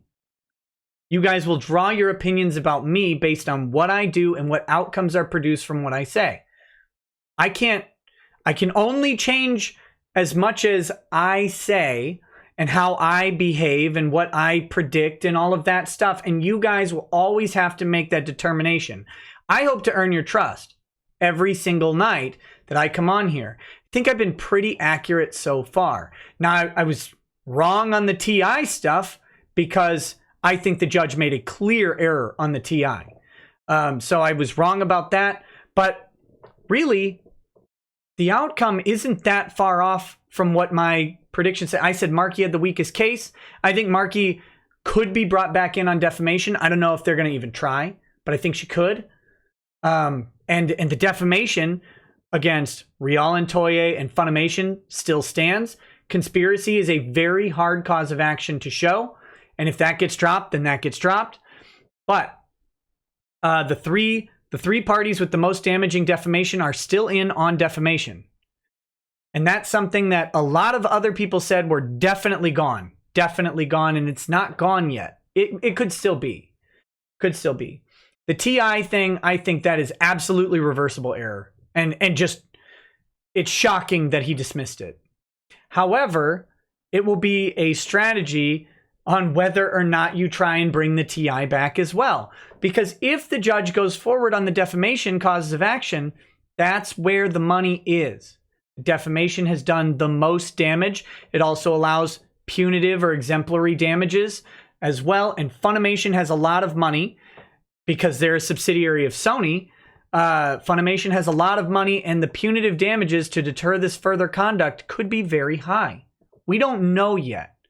That's why, again, I got to caution people to hold off on snap decisions. But again, I try and earn your credibility every night. This case has been going in a lot of ways the way I've said it would. And I'm not going to be right all the time. But I hope that when I am wrong on something, you'll give me some grace and deference and that I make good faith assessments. Ty's the same way. Ty came on this show. He talked to you guys, and you guys will have to determine his credibility. You always that's always how that's going to go. I'm not here to demand you agree with someone or disagree. You make that call all you want. But I feel like Ty is getting a bad rap. This is from Justin Calox. When it is sounding more like a disgruntled judge, that jives with my opinion, but we'll see. I will hopefully be seeing Vic at RockCon Rochester, New York this upcoming weekend. Hashtag I stand with Vic. Hey, awesome, buddy. Good luck. Have fun at that con. Ringwraither says, hey, Nick, thanks for this stream. If they found new evidence in discovery that would have changed previous rulings, they'd be able to use that evidence to reverse the rulings already made, even if they were irreversible. No. If they found new evidence of new causes of action, yes. So there you go. Chuck Norris, Texas Lamer says, to Vic and Ty, do not go gentle into that good night. Rage against the dying of the light. Nylock7 says, this is why I stayed away from most of the coverage about this until you provided your first-hand account. These are complex issues, and I knew that emotions were going to be high. What we needed was a more clinical analysis. And I'm kind of glad that I wasn't able to do a stream right away, because I don't think my analysis would have been as measured. I think I was a little bit angrier at how things went. Wadsworth says, are there coincidences for a judge who doesn't apply the law properly? I think consequences probably got auto-corrected. For a judge who doesn't apply the law properly, it's called appeal. Hashtag I stand with Vic. Hashtag fear the beard. Hashtag Chup is a chump. It's called appeal. There are impeachable consequences, but not likely in this case. I don't think he did anything impeachable, necessarily. But maybe I'm wrong on that too. But I think just being wrong on the application of the law is appealable, not impeachable. But he could also be voted out if people decide that they don't like how he rules on things. That's unlikely. And then finally, Matthew Rowell says, why does that Dyke Monica look like Woody Woodpecker with a gender reassignment? Appreciate your vids, Nick. I don't know. You'd have to ask her why she looks like that.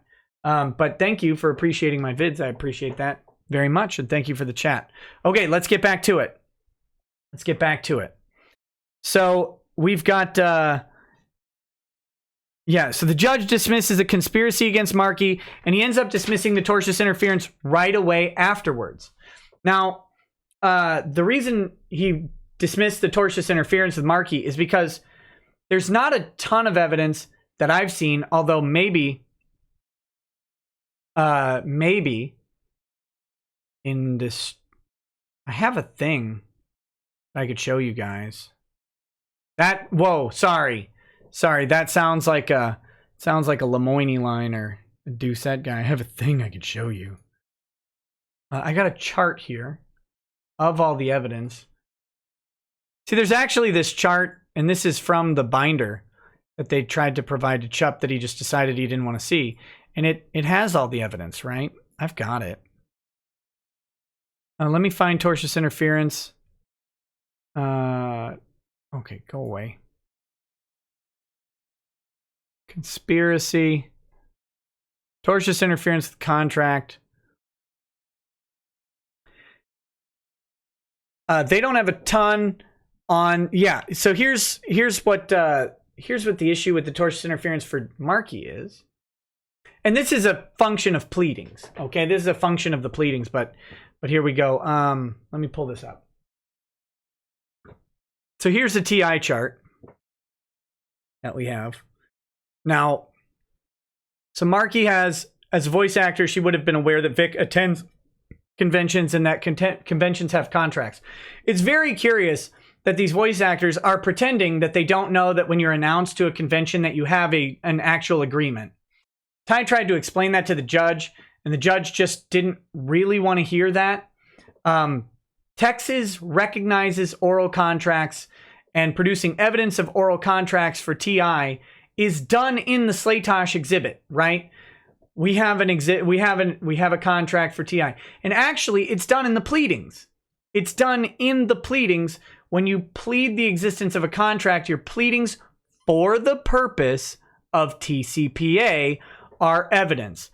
They lay out that these conventions, upon announcing Vic, have entered into an agreement to bring Vic to the convention, pay him money. He has entered into an agreement to appear at the convention and sign autographs. There's an exchange of legal rights. There's a meeting of the minds over what it is. They have formed a valid contract, and that in Texas is just fine. You do not need to have a written contract unless we're dealing with statute of frauds issues, and that's a lot of first year contract law that we're not going to get into right now on this stream. There's no purpose, because these contracts would be performable outside the statute of frauds, and you would not need to produce a written contract for them. You just typically would not. There'd have to be some very specific things in there for them to trigger the statute of frauds. So by announcing Vic, all of these cons are listed in the pleadings, listed as announcing Vic. I believe many of them, it lists when they announced him. It also lists when they canceled him. That is prima facie evidence of the contract, of the existence of the contract. It's right there. That's existence of the contract. And knowledge of the contract, again, as it shows here, as a voice actor, she would be aware that Vic attends conventions and that conventions have contracts. And I would further state that announcing Vic, she would also know that the announcement of Vic was sufficient to show that a contract existed. Because if they were announced, if she were announced at a convention, she would know that a contract existed between her and that convention. That's how this goes. But you notice what's down here. These are lacking on both Funimation and Jamie Marchi. The reason is these are mostly part of the conspiracy claim. Without the conspiracy, they're not going to pass at this point on tortious interference. The evidence tying them to tortious interference is the conspiracy. And I don't know if you have to, but you do plead all of the causes of action as part of the conspiracy. That's just how it goes. So that's the reason the judge tosses out TI on Marchi at the same time that he tosses out the conspiracy. Because if you can't produce independent evidence of the elements against Marchi, well, then you can't sustain the cause of action. So that's kind of expected. If he throws out the conspiracy, TI was gone. So, they don't need to Siren, they don't actually need to show those announcements or show the advertisements. All they needed to show is the pleading. It's in the pleading. It's part of the record. The pleading actually specifically states what those announcements mean. And that is prima facie evidence. And it's clear and it's specific for the purpose of TCPA. You don't have to print off the announcement and show it. You don't have to. The judge demanding that is demanding a higher standard of evidence than is necessary. The pleadings alone suffice. So, we have tons of case law saying that the pleadings are evidence for the purpose of the TCPA specifically. That's what makes it a unique hearing. So, they did show the pleadings. The pleadings are on the record. Anyway, I'm going to stop arguing with you guys. You're distracting me. Stop it. You're my mods. Why are you doing this to me? Okay. So, my next note after Sam Johnson is out because Marchi is dismissed. He goes to sit down. My next note is, here comes the swamp mongrel. And his PowerPoint presentation opens with a dumpster fire pick. So that was good. Good job, Lemoyne. I might need a little bourbon to get through Lemoyne's section here. Give me a moment. Give me a moment.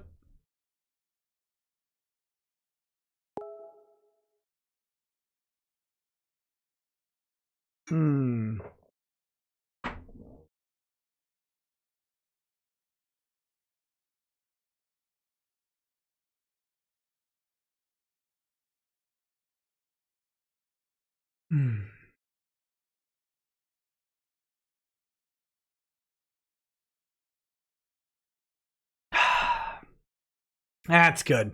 Okay. So,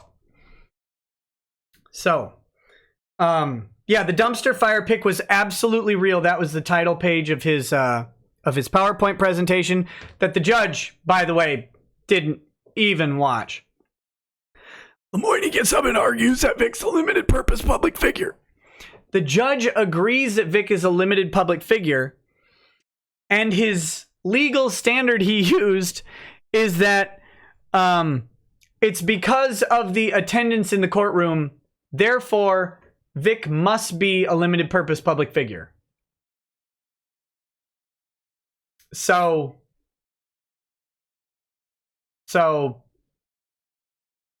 there's that. Because there are people there, Vic is a limited purpose public figure. Which I don't know if you guys know, that's not at all part of the analysis. That is 0% the analysis. So there you go. Because the public figure status applies at the time of the controversy, not at the time later when news media outlets and lawyers from across the country are watching the case, which is in Lemoyne's own pleadings, by the way, because he cited to the thread knot like a proper sped. When you suggest that this case has achieved a massive amount of coverage, and then you try and reason that that the people in attendance are there to see the person and not because they are there because of the controversy and not because of the case that followed it. That was good. King Llama, I missed the part where Lemoyne explained his situation. And I've gotten conflicting reports on what actually he said. Lemoyne did explain his West Nile to the judge at some point, and I've heard two different things. One, Lemoyne saying he's never been in front of any court before, and so he was explaining his West Nile. I don't believe that. What I heard that sounds more plausible to me is Lemoyne saying, I've never been before this court before. So I don't know what the rumor is on that, but I'm not going to perpetuate that Lemoyne's never been in court before, although he may not have. If he works on paper, maybe that's what he did. I don't know, but I'm not going to perpetuate that rumor. The thing that I find more credible is that he said, I haven't been before this court before. So that's how that went.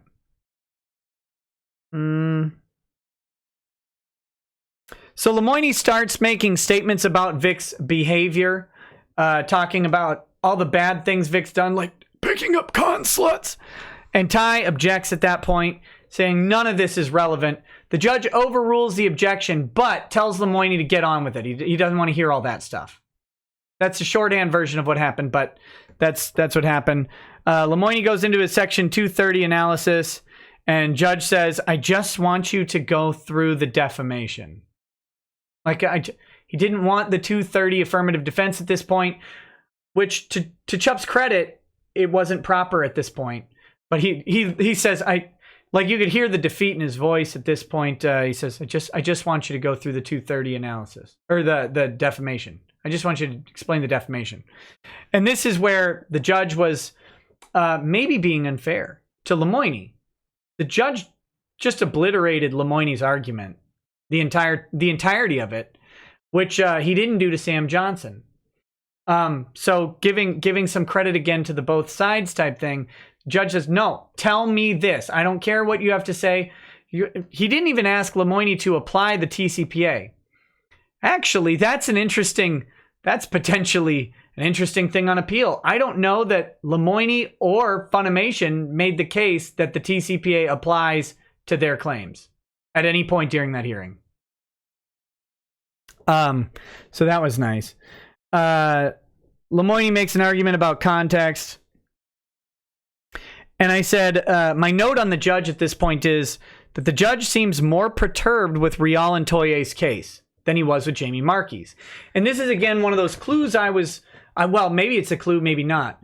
It struck me as important that the judge seemed annoyed when Lemoyne was talking and he's representing Rial and Toye.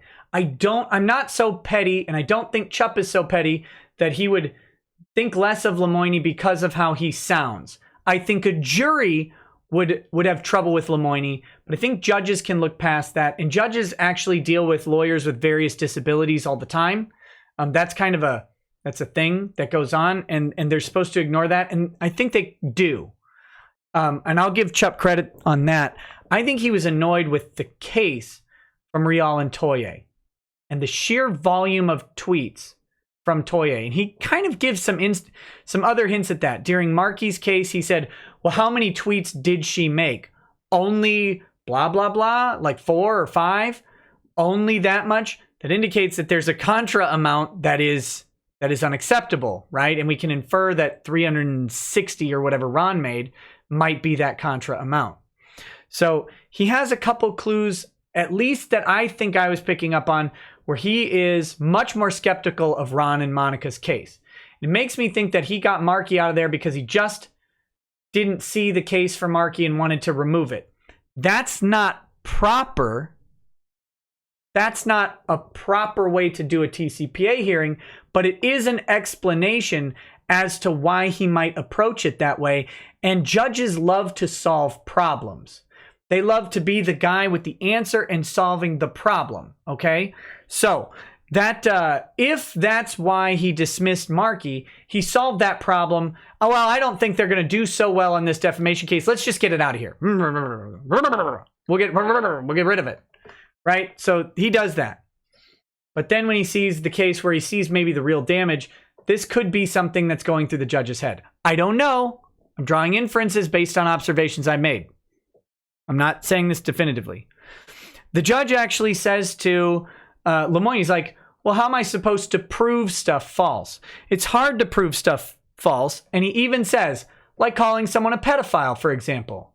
How do you prove you're not a pedophile, but people make that accusation and it sits out there causing damage? Chup actually makes this argument to Lemoyne. And then Ty is trying to stand up and object to some things Lemoyne is saying at this point. And the judge looks to Ty and says, stop standing up. You'll get your turn.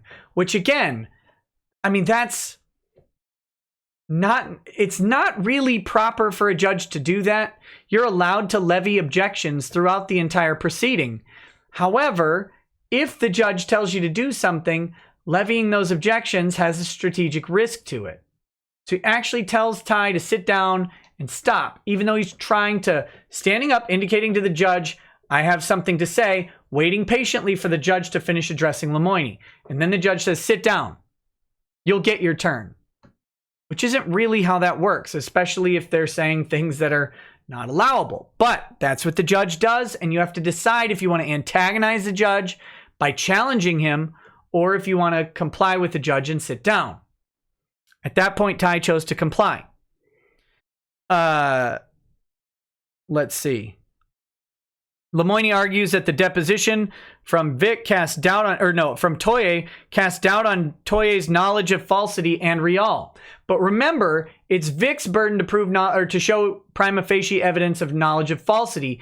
It's not Lemoyne's job to controvert that evidence or offer contra evidence at all. It's not for him to prove that Vic can't show falsity.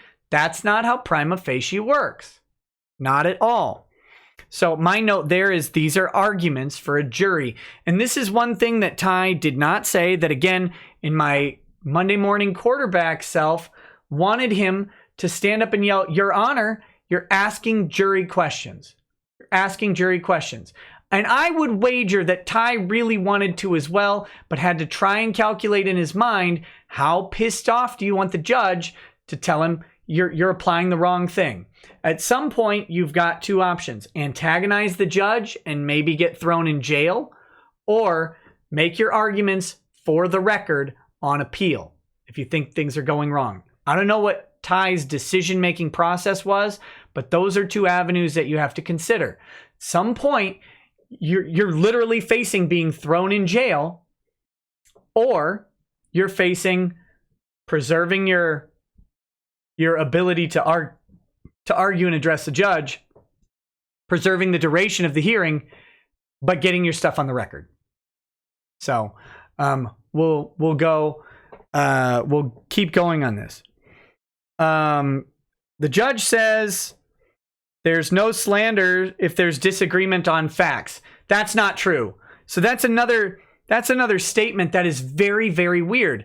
The judge says, look, if they disagree on the facts of what happened, he's referring specifically to Monica's 2007 sexual assault. Look, if there's disagreement on the facts, then there's no slander. That's not true at all. If there's disagreement on the facts, there definitely could be slander, depending on which facts are correct, right? That's the whole point of slander or libel, is statements of fact. If there's disagreements upon perceptions, disagreement upon emotional responses or opinions, that doesn't imply slander or defamation. Disagreement on the facts absolutely can, because if one person disagrees so much that they lie about what happened, that's defamation. That's defamation. And it's up to a jury to determine if it's false and if they had knowledge of the falsity. Those are jury questions. At this point in the discussion, the judge has to weigh this evidence in favor of Vic. Now, I'm being very critical here, but the judge did not dismiss the defamation claim even after saying that. Even after saying that. So he's going to have to take in that statement when he writes up his opinion. And he may forget that he even made that statement, especially if he goes and researches up on defamation and the case law about it and looks in the pleadings and finds out that, oh no, disagreement on the facts actually could mean defamation because the facts are what matter. So it's that's an interesting one. So then Ty goes to arguing section 230, saying it doesn't apply. The judge does not follow, I don't remember the exact context there, but the judge does not follow why Ty is bringing up section 230 at this point and says, let's do the defamation stuff. So Ty brings up the tweets and the affidavits, and then suddenly we're not doing defamation. We're doing TI. I don't know, just switch from defamation TI, because the judge is done hearing arguments on defamation but offers no ruling. Switches to TI. This is what many of you are waiting for. Why did he dismiss the TI? And because I'm a horrific grifter, I've got a couple chats to read first. PG and White Knight says, I vehemently hate piracy, but if you don't want to support Funimation, learning how to speak and hear Japanese is infinitely easier than reading and writing. So there you go.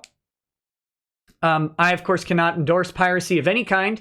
That's my ethical obligation to speak out strongly against breaking the law. Glue Sponge says, I agree with Ty's quote, but remember Rommel ran out of gas. Her Excellency says, I was at hearing and shared thoughts over the weekend. I was still wondering. Chup made several snarky comments to both sides. Is that normal? And was Ty supposed to be limited to pleadings for evidence he could use? You know, maybe. But we're still unclear on what evidence he could use because the judge didn't actually strike Second Amended petition, but he also said, I'm not going to listen to the Second Amended petition. As for judge making snarky comments to both sides, is that normal? For some judges, yeah. For some judges, the snarky comments could be normal. By the way, I'm going to have Her Excellency on. We're going to set up a show and talk about her perception of what happened and see. Of course, after this show, she's hearing mine, but we can talk about what things we noticed and see if there's anything else we come to process this stuff. And I may try and find a couple more people to have on a show. We may do a panel or something, but a couple more people who were present. And I may reach out to one of the Kick Vic law guys who was there, who I think made fun of my clothes. And I mean, that's fine. You can make fun of my clothes, buddy, but glass houses and all that.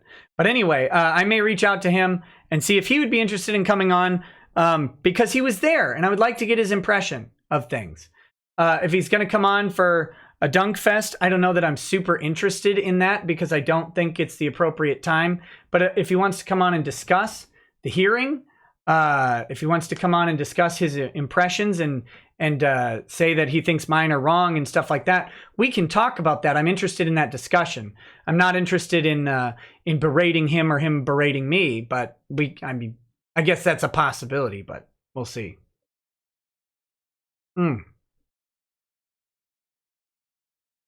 Austin W says, Ty is absolutely right in his quote.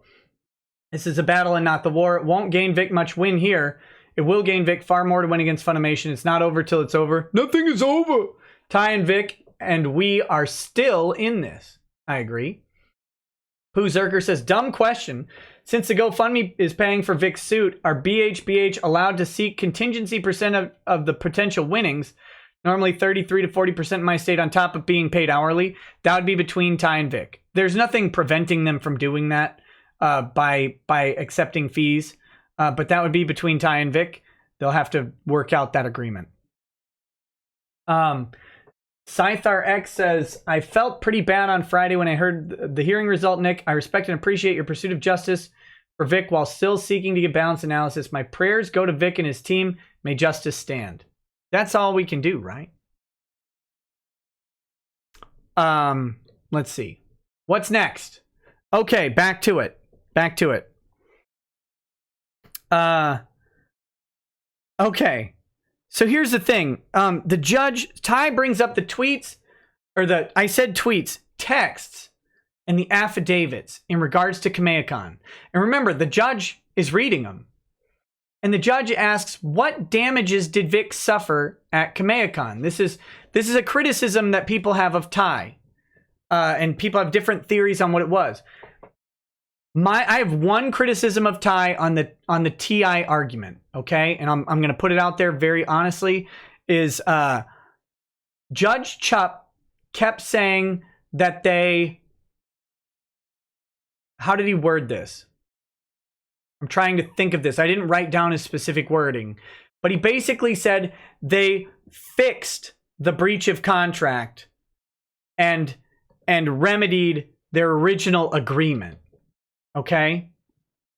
They remedied their agreement. And this is my criticism of Ty from my Monday morning quarterback perspective, is I would have firmly said, no, Your Honor, the first agreement was breached and void. The second agreement is a separate agreement. That's where I would have liked Ty to go. Again, why he chose not to is his answer, and that's a strategic play. That's what I wanted to say is, no, Your Honor, we do not concede that this was a fulfillment of the original agreement because there were material changes to the contract that one, are additional costs and loss for my client, and two, took even further loss to remove or to get to because time and effort and money had to be expended to engage in discussions to renegotiate the contract, or as I would label it, negotiate a new contract. I wanted desperately for Ty to come in there and talk about that. He did not do that, and that, again, that's a choice on how these things go. I'm not in control of that. And Ty may have made the right decision. I don't know. That's what I wanted to see. And we don't know if that would affect the outcome in any way. But that was the argument I wanted to make.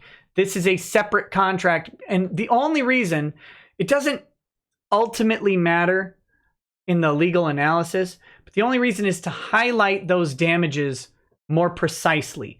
To suggest, no, Your Honor, the damages, the first contract was gone. My client had to come in and renegotiate a new contract with new material terms that changed it. But either way, the judge asked, what damage did Vic face? Ty said he had to pay for security. That was not part of the original agreement. He had to relocate his table. That was not part of the original agreement. And he had to do something else. Wasn't part of the original agreement. These are material changes to the contract. Oh, he didn't get to do any panels. And the judge asked, did that cause him damage? It's like, well, yes, some damages. How much? We don't know. And that is actually an appropriate answer because you don't know what the damages are specifically at this point, and those damages are subject to argument from the other side. For a prima facie showing, all you need to know is that there were any damages. The court doesn't foreclose a cause of action just because it's less economical to pursue it.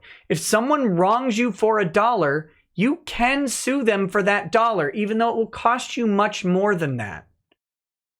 That's part of law. That's part of law. So the fact that the judge said, well, those aren't enough damages, and then dismiss the TI is mind-blowing. It was mind-blowing. Because the judge asked Ty for something, Ty actually gave it to the judge. And it's right in front of him. It's in the affidavit he's reading from Chris Latosh. He gives it to the judge. And the judge says, not enough damages. But $1 is enough damages. One penny is technically enough damages. Damages, the actual amount is a fact question.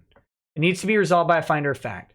So, why did the judge dismiss the TI? Because the judge absolutely improperly applied not only the prima facie evidence, or the prima facie standard, he misapplied a preponderance of the evidence standard as well. Because there is no contra evidence.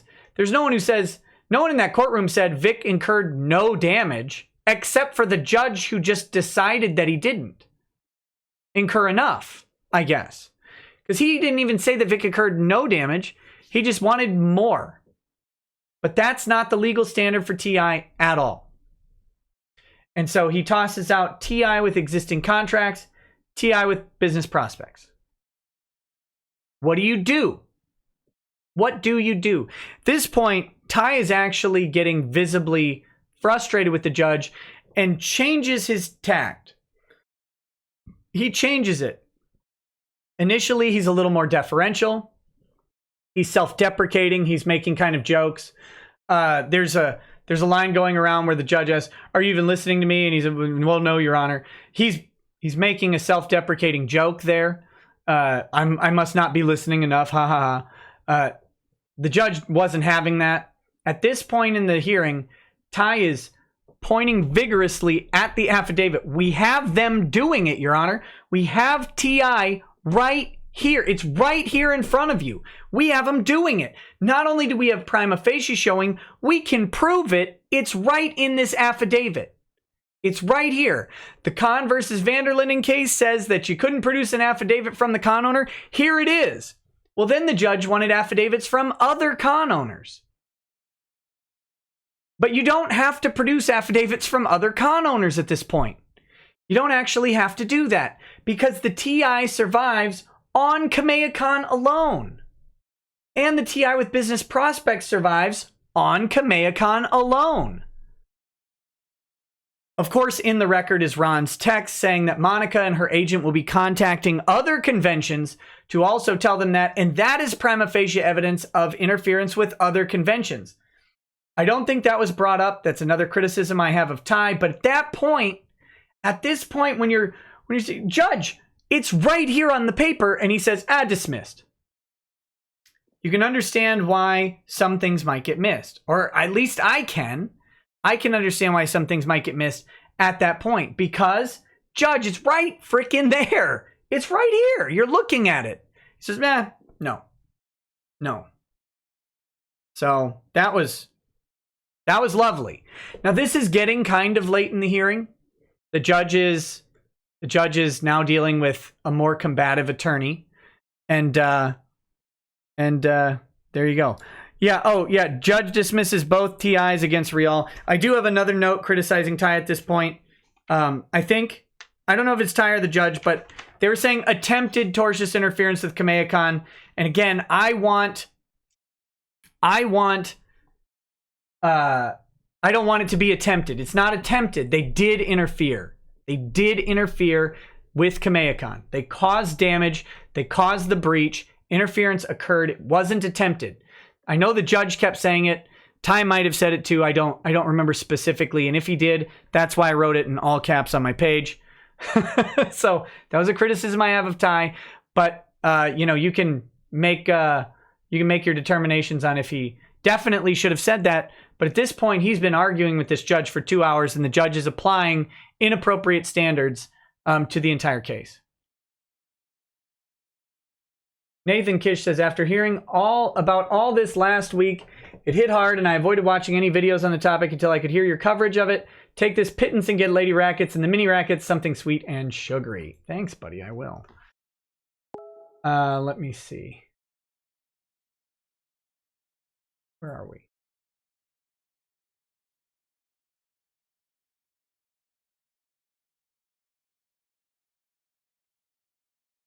Someone wants me to find a specific super chat, and I've got to wait for the window to catch up. I don't know if I can. Listen, if it's again, the policy is the $20 plus super chats to ease the flow of the show. Get read as soon as possible. But anyway, Ty at this point brings up the discovery abuse because the judge is asking why he can't produce some other affidavits. And he says, well, Your Honor, there's a discovery stay in place. And the judge is like, well, you can't get affidavits? And, well, here's the answer. You can get affidavits if the party isn't hostile.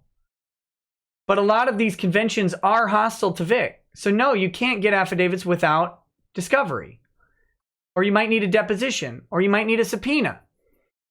But the judge just wasn't understanding that is apparently, you know, that's how that works.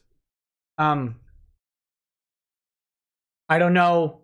Again, I don't know how you deal with a judge who thinks you can do some sort of discovery that you can't do. Okay, so I'll read this one real quick just because I went through the problem of finding it. Ariel Fetter says, any sign the judge cares about witnesses perjuring themselves on his stand? I'm sure the judge would care about that. But there's no signs because there were no witnesses on the stand at this hearing. Okay. So the judge is... oh, yeah. So Ty finally brings up the discovery abuse. Along with this, he says, you know, not only do we have a discovery stay, but the defendants have not produced the discovery they're required to produce, and we've got a motion on file. And the judge just ignores that. He just ignored it. It's great. Good job. Thanks, Judge. Then he asks for a response on Ron's TI. Ty tries to focus on the rational inference because that's the standard for prima facie is, can a rational inference be drawn from the prima facie showing? And then the judge dismisses both TIs on Toye. And then he says that there's no ruling on defamation or conspiracy for Rial and Toye. I have a note that his dismissal of the TIs are appealable, as Ron mentions in the text messages that they will reach out to other conventions, which, in my opinion, is a prima facie showing of other tortious interference. It's clear and specific evidence of it. Unless we take Ron to be lying about what he plans to do and what Monica plans to do. And that's in the record. Those text messages are in the record, but, you know, they weren't considered at the hearing.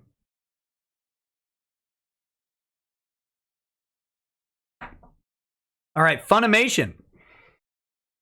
It's toasty in here, guys. Funimation. Tucker says, I started out being angry at Ty, but at this point I don't blame him much anymore. At this point I'd want to Minecraft myself and everyone else in the room. Like I said, I'm not here to make you not angry at Ty. You can always be angry at the lawyer for not winning a hearing. That's your job. That's the lawyer's job, is to win the hearing. And if they don't do it, you know, you can be mad at them. That's okay. We know that. As lawyers, we understand that if we don't win something, even if we have a whole bunch of good reasons why we don't win it, you still be mad at us for not winning. That's okay. But that doesn't mean you fire the lawyer necessarily. You might have to. Depends on the lawyer. Doesn't mean you fire a lawyer, and it doesn't mean you lose all faith in them. You just be mad. Sometimes bad days occur for lawyers, judges, whoever. So again, I'm not trying to make anybody mad or not mad at somebody. That's just how it goes. Oh, I want to point out, did you notice what I did there when we went through this whole judge exchange on Monica and Ron just then? Do you notice who I wasn't reading any lines from? Lemoyne. Why? Because he wasn't talking. Lemoyne did not do anything to get Ron out of the TI. Or Monica out of the TI. Lemoyne had nothing to do with that. Just so you know. That was the judge. That was the judge arguing with Ty. So I don't give credit to Lemoyne for anything. His PowerPoint presentation didn't even get seen. He barely said anything. didn't make any really good legal arguments. And the judge at one point looked at Lemoyne and said, "You're not even listening to me, are you?" And Lemoyne just kept talking. So no, he wasn't. He was really not compelling as a lawyer either. So, you know, I look forward to seeing him on some of the future issues that might still remain. If they do, that'll be interesting to see, because I don't have a lot of faith of Lemoyne's court presence after that. But because he's supposed to be great, right? He's supposed to be an expert, but he didn't come across as an expert at all. Cerulean Voice says, lyrics from Shakin' Hands by Nickelback have been on my mind all weekend. The judge is going easy because he paid for her chest. Yeah, he loves his naughty little wicked witch of the West. Markey has stated judges love her. I'm not going to allege any impropriety on the judge's part in that way. I'll just suggest that maybe he made some wrong decisions. And then finally, Tucker says, the Fuhrer Lemois was cucked by the judge. Did he have a snack tray? Well, he did, but he couldn't lift it. Okay, so now we move on to Funimation. John Volney gets up. Volney immediately starts his PowerPoint presentation. This was cute. Misrepresenting the tweets and their relation to each other. They post their tweet about firing Vic. Then they have a space and post their next couple tweets about the harassment. They don't have them listed as one thing, even though when you pull up that tweet, it's one thing. Funimation, Funimation, Funimation. He has them broken off. Then he actually has, on the next panel, someone else's tweet, and then Funimation's response to their own tweet, as if they were responding to that other person. This was a gross deception by John Volney, and he should be proverbially nut-kicked for that one. John, that was a slimy move, and you know it.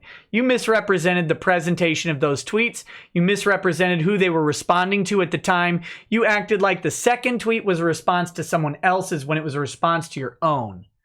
And nobody reading Twitter read it the way you presented it, because it's impossible to do. It would be impossible to do that on Twitter. So that's how Volney starts off with his analysis.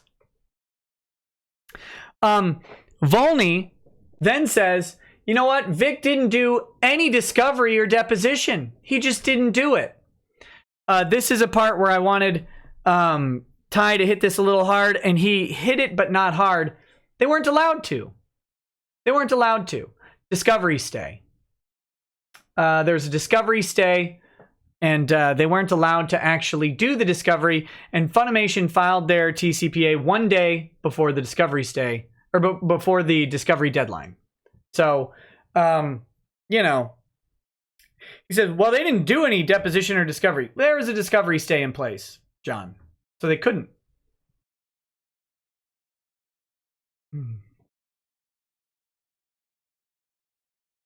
All right. So then Ty starts hitting the implied defamation. And he makes a very specific argument that they had 7 months. It's 7 months now. And despite making representations in their affidavits that they filed that they never meant to imply that Vic was a sexual predator or that he sexually assaulted anyone or sexually harassed anyone, because that's what they claim in their affidavits, the affidavit of Scott Barretto specifically. They've had 7 months and they've never corrected or clarified their tweets. Even after the TDMA letter, they've never done that. And but they argue differently in their pleadings. So they're representing one face to the public and a different face to the court. The judge asks, well, don't you have a breach of contract claim against them? Ty says, I don't think so, Your Honor. And the judge doesn't even really ask why. He just seems to think that maybe they have a breach of contract claim. Well, and maybe they do. You need discovery, more discovery to find out if they have a breach of contract claim. But the judge seems to not realize that this is at will, or, I mean, Maybe they do have a breach of contract if it's independent contractor. We'll have to find out. But the problem with that argument, of course, is that it's a legal question whether he's an employee or he's an independent contractor. Ty says, not sure that we do have that breach of contract claim. Judge says, I think their statements can cause damage. So judge acknowledges that Funimation statements could cause damage to Vic. He does acknowledge the implied defamation angle of it. Ty says, oh, but the judge says, what are the damages? And Ty said, frankly, Your Honor, it's defamation per se. I don't have to show what the damage is at this time. They're presumed. The judge says that he's not going to rule on defamation at this point, and he moves to the conspiracy issue. Again, he goes back to the plan, and he suggests that just because Monica made a report to HR doesn't mean that there's a conspiracy and that that's the proper way to do things. I think that at this point, Ty was not arguing as vigorously as I would want him to, but I don't know that that's the right decision either. But the conspiracy claim for the HR stuff, for the reporting, is that what if the HR reporter is in on the conspiracy? And Ty was pointing out that there's something like 25 emails, I think 17 emails to Funimation, and then emails to other people, including Tammy Denbo, that look a lot like conspiracy. And the judge said, but those came after. Those came after he was fired, right? But again, the judge is ignoring that that is circumstantial evidence that there may have been pre-existing emails that they haven't produced. And Ty does mention that we need discovery to find out the stuff, because they haven't produced anything from before he was fired. Even though we asked them to, they haven't produced it. So at that point, the judge moves on to vicarious liability, and there's an argument about independent contractors versus employers. Ty says it's a matter of law. He technically said it's a mixed question of fact and law. And John Volney says evidence in the affidavit says she's not an employee. Says Monica Rial is not an employee, and the Vic's Depot, he says that he's not an employee. And Ty tells the judge, neither of these people are experts. And the judge says, I agree. They don't know what their status is. Volney says you can't have defamation by implication and omission. And the judge says that's not true. He says if we make the two statements, we found we employ a bunch of rapists, and then the next statement is we fired Vic, then that's defamation by omission and implication. So the judge does recognize that's there. Of course, Volney has to say, Judge, well, we didn't say anything that egregious. And the judge's like, I know, but as a hypothetical, just showing you. And then Ty says that, back to the employment law thing. And then Ty says, if Funny had just said we fired him, we wouldn't be here, just like Rooster Teeth, which I think is a very good argument. Funimation would have just said we fired Vic. They added the line about being in the context of the Vic Mignogna situation. They added the line about the investigation, and they added the line about harassment, none of which needed to be said. All Funimation had to do is said, we'll no longer work with Vic Mignogna, and the suit's gone. At that point, there is no lawsuit. That's where Rooster Teeth is, and there's no lawsuit against them. So that's that. And then the judge clarifies that he's dismissing all claims except for defamation as far as Funimation, Monica, and Ron, and civil conspiracy as far as Monica and Ron, and all other claims are dismissed. And then the judge says, I'm done with this. I'm out of here. And he gets up and leaves. And that's it. That's the end of the hearing. Now, by the end of that hearing, about 2/3 of the way through, I mentioned this, Ty changes demeanor, and things don't stay, or not as many things are getting dismissed at this point. Now, the TI still gets dismissed, and I think especially as in regards to Monica and Ron, that is the wrong decision. TI on Funimation, if they're not going to find the conspiracy, same with Jamie Markey. If he's not going to find the conspiracy and he dismisses that, he has to dismiss the TI. There just isn't enough evidence at this point to support the TI without that conspiracy claim being attached. That's a problem.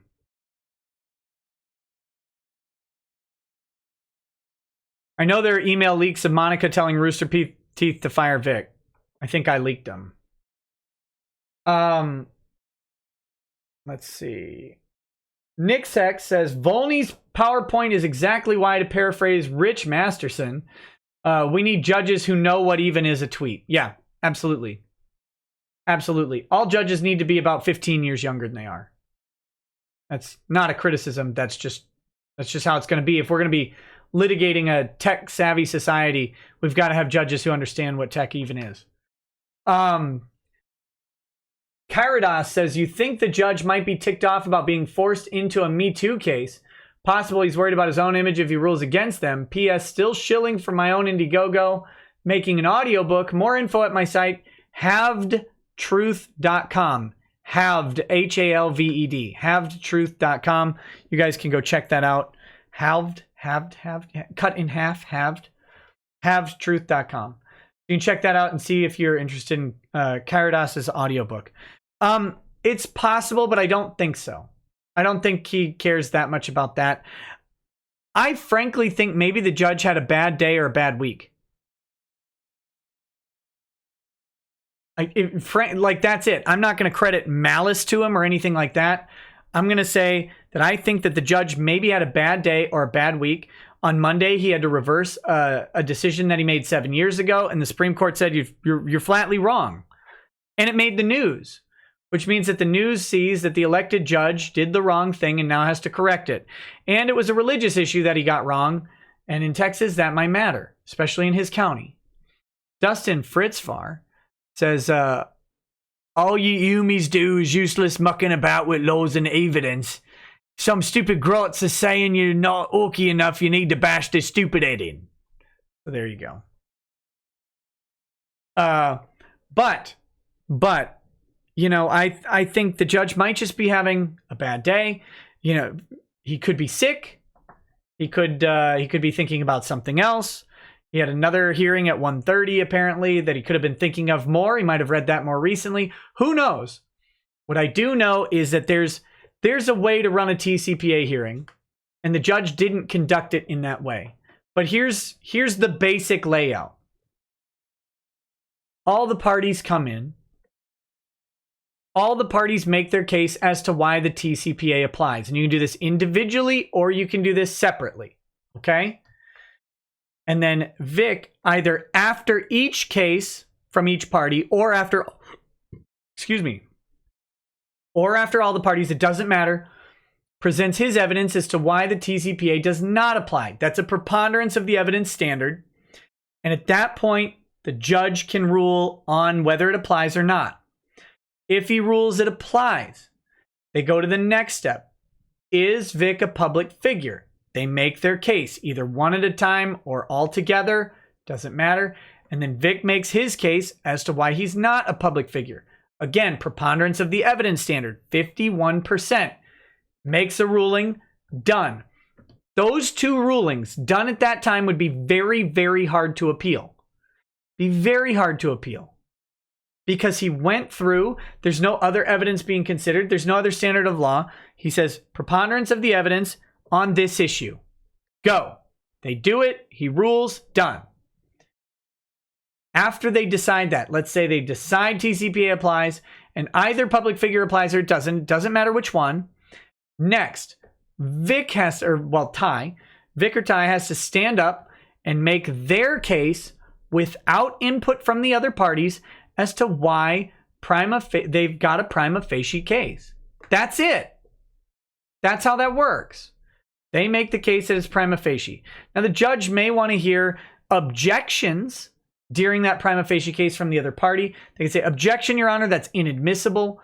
That's hearsay. That's this, it's that. Okay, he can do those objections as they come up, but they don't get to make a counter argument with evidence. They don't get to do that because it's not preponderance of the evidence. We're not trying for 51% here. We're just saying, is there enough evidence to show a prima facie case? And that burden is entirely Vic's.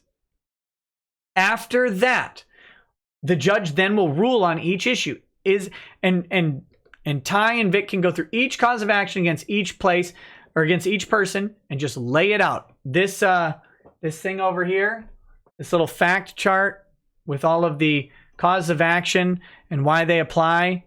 They could do something like that. They could go through each cause of action, show each piece of evidence and how it applies to each defendant, point to it in the record, and then the judge can rule on it by cause of action and by party. Pretty simple. You can issue those rulings, say you have a prima facie case, you don't have a prima facie case. Have, don't have, you go through it. Once that's done, then each of the other parties gets to stand up and make their affirmative defenses. And then after either each one or all together again, Vic gets to stand up and provide contra evidence to their affirmative defenses, because those are a preponderance of the evidence standard.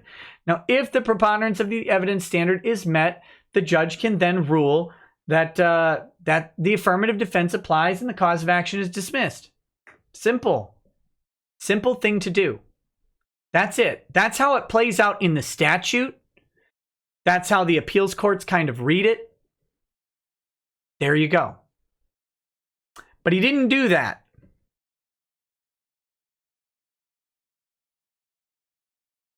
He didn't do that at all. And what do you do with a judge who doesn't follow the obvious procedure for how to do this? You don't really get a new judge. You have to adapt to how he deals with his courtroom. That's that. That's all you get to do. So, what's next? What's next? Oh my God. Okay, what's next? What's next is, this is the most important thing, guys. We have to wait for the written orders. The orders from the judge on why he dismissed each cause of action. Orders for the judge on if he's dismissing the remaining cause of action. All of that has to be done. For the cause of action he did dismiss, he will order, attorney's fees and sanctions. And he'll probably determine an amount on those in those orders. Those amounts can be contested or whatever, but that'll happen. And those will indicate kind of where things stand going forward. Those orders are the clue as to what actually gets to happen next. Okay. So, motion for reconsideration is on the table. 30 days, I believe, from the written order, you can file a motion for reconsideration. At that point, you get to ask the judge to reconsider his rulings in light of evidence that was on the record but was not considered at the hearing. Okay? Or not considered afterwards, if you think that he didn't consider it for the purposes of orders that were rendered after the hearing. But at the hearing, there's clearly evidence in the record that was not heard at trial. Or at the hearing. Whether or not that's sufficient, whether or not the judge overturns his own decision, no, who knows? All you can do is ask at that point. And then if he refuses to do that, you have an appeal. Now, generally, an appeal needs to wait for the final resolution of the action. Jamie Markey, once the orders come out, will be fully resolved from the action, and I believe her case would be appealable right away. The other parties, they may have to resolve if any of the case, if like the defamation goes forward against them, they may have to wait for the resolution of that outcome to do an appeal, unless they can do something called an interlocutory appeal. And that's got specific requirements. And I'm not going to pretend to be an expert on what specific requirements would make an interlocutory appeal available. I'll see if I can do some researching and reach out to some people to find out exactly what in this case might be appealable in that way. But that's an appeal that happens before a final ruling on the case. And so if that happens, there's also an expedited TCPA appeal process, but I think that only applies if the entirety of the case is thrown out via TCPA. I'm not sure on that one either. I'm not sure on it, so I'm not going to tell you what it is. I'll have to look into it. I didn't have time to look into that tonight, but we are going to figure out this stuff, and I'll tell you. So we've got, let's see. Tucker says, in conclusion, the TCPA and anti-SLAPP is a dumpster fire and a horrible law. However, whoever proposed it needs to be fired immediately. I would agree with you. I think the TCPA puts an unfair burden on the plaintiff. Too much of a burden. I get their intent, and I agree with their intent that a defendant shouldn't have to face a frivolous lawsuit. But the TCPA doesn't just stop frivolous lawsuits. It stops meritorious lawsuits from proceeding very often. RA says, during UG at undergrad at Dartmouth, I saw the writer of the Antifa handbook get hired to lecture on law. Friends I know at schools like YLS and HLS went through college crying white privilege every day. Tomorrow's judges will be nightmares. Black-pilled. Oh, yeah. Yeah, they're going to be a mess. Absolutely. Okay. All right. I hope that helps answer the question of where we are, where we could be going. But we really don't know until the judge actually issues his ruling. Don't know. And that's important to understand. But again, I want to go back to something, because a lot of people are like dancing on Ty's corpse, dancing on my corpse. That's fine. Go ahead if that's what you want to do. However, I will say this. The big claims, defamation against Rial and Toye, defamation against Funimation, have the biggest potential damages, and they always have, of all of the claims in the suit. The people dancing on my grave and Ty's grave said that these would be dismissed, that the defamation was the impossible stuff to prove. No one could possibly do it. It'll be gone at TCPA. I think T. Greg gave it a negative % chance to survive TCPA. Well, it survived the hearing, where several other claims did not. And it may very well survive the judge's order. We don't know yet. But it's a little premature to be suggesting that they were all the smartest people on earth, predicting everything. And a lot of this stuff is appealable. Whether it'll get appealed or not, we'll have to see. We'll have to see. Freighter J, no, the judge's written ruling will not change what he said about Markey being dismissed. That has to be a motion to reconsider. So, there you go. As for An Lee, the new lawyer, he's co-counsel. He's not new or replacement counsel. He never was. He's a local Tarrant County lawyer, and he has a varied practice. Does all sorts of things. Has spent a good amount of time in Tarrant County courtrooms, including in front of Judge Chupp. So make of him what you will. I got to meet him very briefly after the hearing. Seems like a very nice and competent guy. I don't know if he'll ever come on the show, or if he'll come on the show during during this mess, but maybe after. I don't know. We'll have to see. But I'm looking forward to getting to know him more. We'll see. Trying to think what else there may be out there to talk about. Oh, GoFundMe.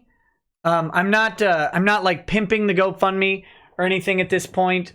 We do still have the prints that GoFundMe has given me permission to sell, and I will come up with a good time. I was going to do it over the weekend, but I didn't want to make like some rallying cry on the GoFundMe right after things went poorly at the hearing. I thought that might look a little disingenuous, and that's not the goal of my reporting or channel or anything like that. So I'm going to let the wounds heal a little bit on that, see what's happening going forward. But those are still coming. But I wanted to update you that GoFundMe has told me I cannot send the knives out as thank you gifts. So we're going to have to find a different way to utilize the knives. Probably have someone, not me, host an auction and donate the proceeds of the knives to the GoFundMe or something like that. But there you go.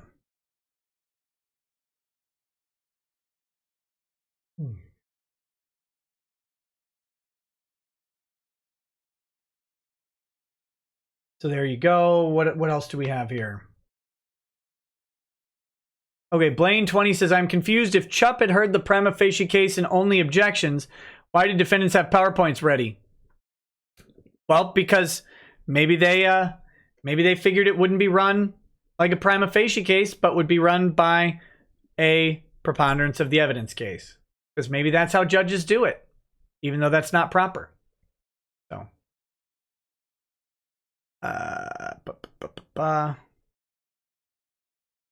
Oh, what about the thoughts on the Sharon Grigsby in the Dallas Morning News article? I was going to go through that tonight. I haven't read through all of it, and it's really late. I'm going to save that for tomorrow, along with whatever else we're going to discuss. I'll discuss the Dallas Morning News article. I'm sure it's brilliant. It was really nice watching the defendants all get together and fake cry for their photos. That was cute. Acting very tough in the courtroom, and then immediately fake crying when the camera comes out was awesome. So good job. Yes, I will be on Twitch tonight. So let's do it. We've got super chats left.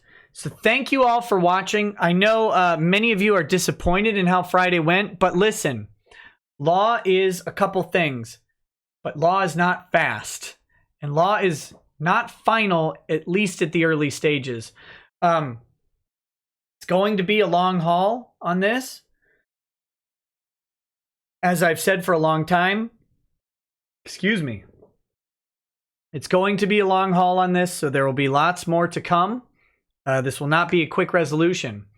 But, and many of you might be pissed off at the judge, or even if you're pissed off at Ty, or maybe if you're one of the many fives of people who are on the kick-fix side who are showing up in the chat or whatever, if you are mad at one of your attorneys like Lemoyne or Volney for completely screwing up and getting their clients out of this obviously easily winnable TCPA case, maybe you're mad at them. I don't know who you're mad at. But any lawyer can have a good day, a bad day. Any judge can have a good day or a bad day too. And the law actually has several processes in place to correct that. That's why we have motions to reconsider. That's why we have appeals courts. And people are acting like judges don't make wrong decisions and get appealed all the time. Oh, they do. Absolutely. They absolutely get appealed all the time. Ask Lemoyne, running his he's got what, 5 TCPAs on appeal right now. So, if you want to know, like, if you thought that this was over, let me make a couple analogies for you. If you're an anime fan, do you really think like the first arc where they first encounter the villain is the end of the story? No, of course not. Heroes get beat all the time and come back stronger. Not saying that's what'll happen here. It could be the exact opposite, right? Could be one of those the alternative future Dragon Ball where they face the villain and then everybody just gets killed off. That could still happen. But there's a lot more to this than what happened on Friday. And there's plenty of chances to come back and challenge what happened. There's a lot to that. Next, I've got a different analogy for people who are mad at Ty. And or any other lawyer. But if a judge is mad at you and a judge is applying improper legal standards, then it's easy to get flustered. It's very easy to get flustered, actually, because you don't know what to do when the judge isn't doing what he's supposed to do. And my analogy, since we're talking about voice actors, is this. If you're a voice actor and you're in the recording booth and you read your line and the director says, those aren't the right words, read the correct words. And so you look down, I thought I read the right line. So you read the right line again and the director again says, those aren't the right words. How do you think that recording session is going to go for you? How do you think, are you going to be able to be calm and collected and deliver everything perfectly? Probably not. Because what are you supposed to do if the director doesn't hear you reading the correct words and says you must be reading something else? Then you're not on the same wavelength and things aren't going to be as productive as they should be. So those are my analogies for what went on, but you guys make your own decisions. You'll hear more from Ty. He's still on the case, and there's still a lot of case left to do. And you'll have plenty of chances to continue molding your analysis of him and either saying he's good at what he does or he's terrible at what he does. That'll be up to him, and that's up to you. Same thing with me. Plenty of this case and plenty of other cases to go through as well. So you can make those determinations as we go. I hope to entertain and educate, and that's what I like to do. On occasion, energize when possible, but the main goals are entertain and educate. I hope you guys keep up with that. Keep coming back for that entertainment and education. If I'm ever bad at it, tell me. That's fine. Texan83 says, someone else auction the knives and then donate the proceeds. Almost like I was trying to set up a few months back that you never answered me on. Geez, lucky I've sorted something else out instead of cutting boards. Hey, sorry, man. I don't know. Setting this up is not super simple. Yeah. So there you go. There you go. So here we go. Oh yeah, I will be on Twitch tonight. We're going to read through the super chats and then close out the show. Tomorrow will be Dallas Morning News. I think Wednesday may have Stan Dolan on the show. Talk about, I guess, his perspectives on a lot of things. He was on Tug's show. He's agreed to come on mine. That'll be Wednesday. At some point, we'll have Her Excellency on. Maybe some other people who are at the convention. I'm not sure yet, but we'll talk about that as we go. Thanks for hanging out. If you're gonna leave for the super chats, peace. I'll talk to you soon. Otherwise, let's go through them. We've got Neil Purcell says, Nikki, I was onto your con job from the start. Now we know the truth. You've never beaten Battletoads. How dare you? You want to get defamation sued? I will defamation sue you. Schmidt says, Vic isn't dead. He isn't canceled. And he still has his fans who are more motivated than ever to support him. Oh, and the lawsuit isn't over. The spin is strong, but I stand with Vic is stronger. Ricada's Inner Fury says, I heard Soye was being cucked in the hallway like the sheepdog he is. What happened? Was he frightened of the alpha Chad predator that you are? I don't know. I don't know why Soye didn't show up. I assume it's because he has poor impulse control. TLJ Screwjob says, a couple months back, I asked you, what if the judge doesn't read everything or just says F this weeb stuff? Your response was, well, that's why Ty gets to argue in court. Apparently not. The judge can just say there's discovery stay. Too bad, F you. Yeah, he can do that. And then that's why you get motions to reconsider and appeals. New York Gamers Federation says, just a pre-stream donation to pop in and say thanks for keeping us all up to speed. At this point, I think Judge Chupp has shown us all that justice isn't blind, but sure as hell is cross-eyed. Thanks for the level-headed commentary. Carry on, CD-ROM 1019. Facetious Sage says, one, Ty's mistake. He knew Chuck hated stupidity. Did well early on. Then he sent 1,200 pages last minute after giving more time than asked that still needed correction due to notary stuff. Chupp is probably sick of all this and could very well dismiss all. He very well could, and it would still be reversible. Facetious Sage says, 2, assuming case goes on and he does reconsider earlier judgments, I advise Ty to take a page from Sam's book, keep things tight, concise, and make sense to an outsider looking in. Also use context. Caveat, I wasn't there. It's how I see it. No, those are fair criticisms. They're questions of strategy that, that Ty will have to determine how he takes it, but they are fair criticisms. Anon says, so defamation can't be proven as long as you don't actually mention a name? What happened to Tex's meaning of a full publication? Slippery slope there. Well, I mean, the judge just doesn't seem to have known what the full publication standard or the gist of the publication standard were. Like, he never mentioned gist of the publication, even though that's what's in the case law. He didn't seem overly familiar with it. I don't know. Maybe he should ask Law Twitter what it is. TLJ Screwjob says, wait, if Chupp does take those affidavits into evidence with the whole in Vic's favor thing, doesn't that mean Jamie'd be back for defamation at least? Because of Vic saying the defendants caused damages? No, she's out until a motion to reconsider or an appeal. Anon says, by the way, this hearing is just about passing TCPA, right? Yes. Say the remaining issues pass and it goes to trial. Is TI for the rest still considered? No. Or is it 100% thrown out of court for this case? I mean, it's thrown out pending or barring, you know, an appeal or a reconsideration. So there you go. Kay says, to be honest, nothing in my life has been going well for the past year. My family has been destroyed. I hate my job. 100K debt the last 7 months. I've been following this and felt like I'd witnessed history. Feel like the last light of my soul just went out. Kay, don't give up. Don't give up. This is the first stage of the game. And it is a setback, but it's a setback. And same thing with life. You have setbacks. But then, you know, things get better. Cocky Onsai says, limited purpose public figure, possibly overturned to the opposition packing the court like sardines. Also, is Sharon Grigsby as big of a scary scrunt as her picture dictates? Journalists seem to be worse than lawyers nowadays. I didn't even look at her. Sigma Zero says, never forget that Jamie Markey thumbed her nose at Chupp's court by dodging service for a month and bragging about it. How embarrassing for Chupp that he let that one slide. Anyway, tell Vic and Ty to keep up the good fight. More battles to come. Bad Dragonite says, wouldn't it be pretty funny if Chupp started a Twitter profile to take a look at some of these profiles only to find the defendants have him blockchained? That'd be funny. Mercenary X says, Nick, was this judge appointed or elected? Elected. If former, who appointed him? And also, I'm getting the same feeling with this judge that I did with Ron. Something is wrong here. Very wrong. I hope I'm wrong, but something is very wrong with this judge. Pray to God.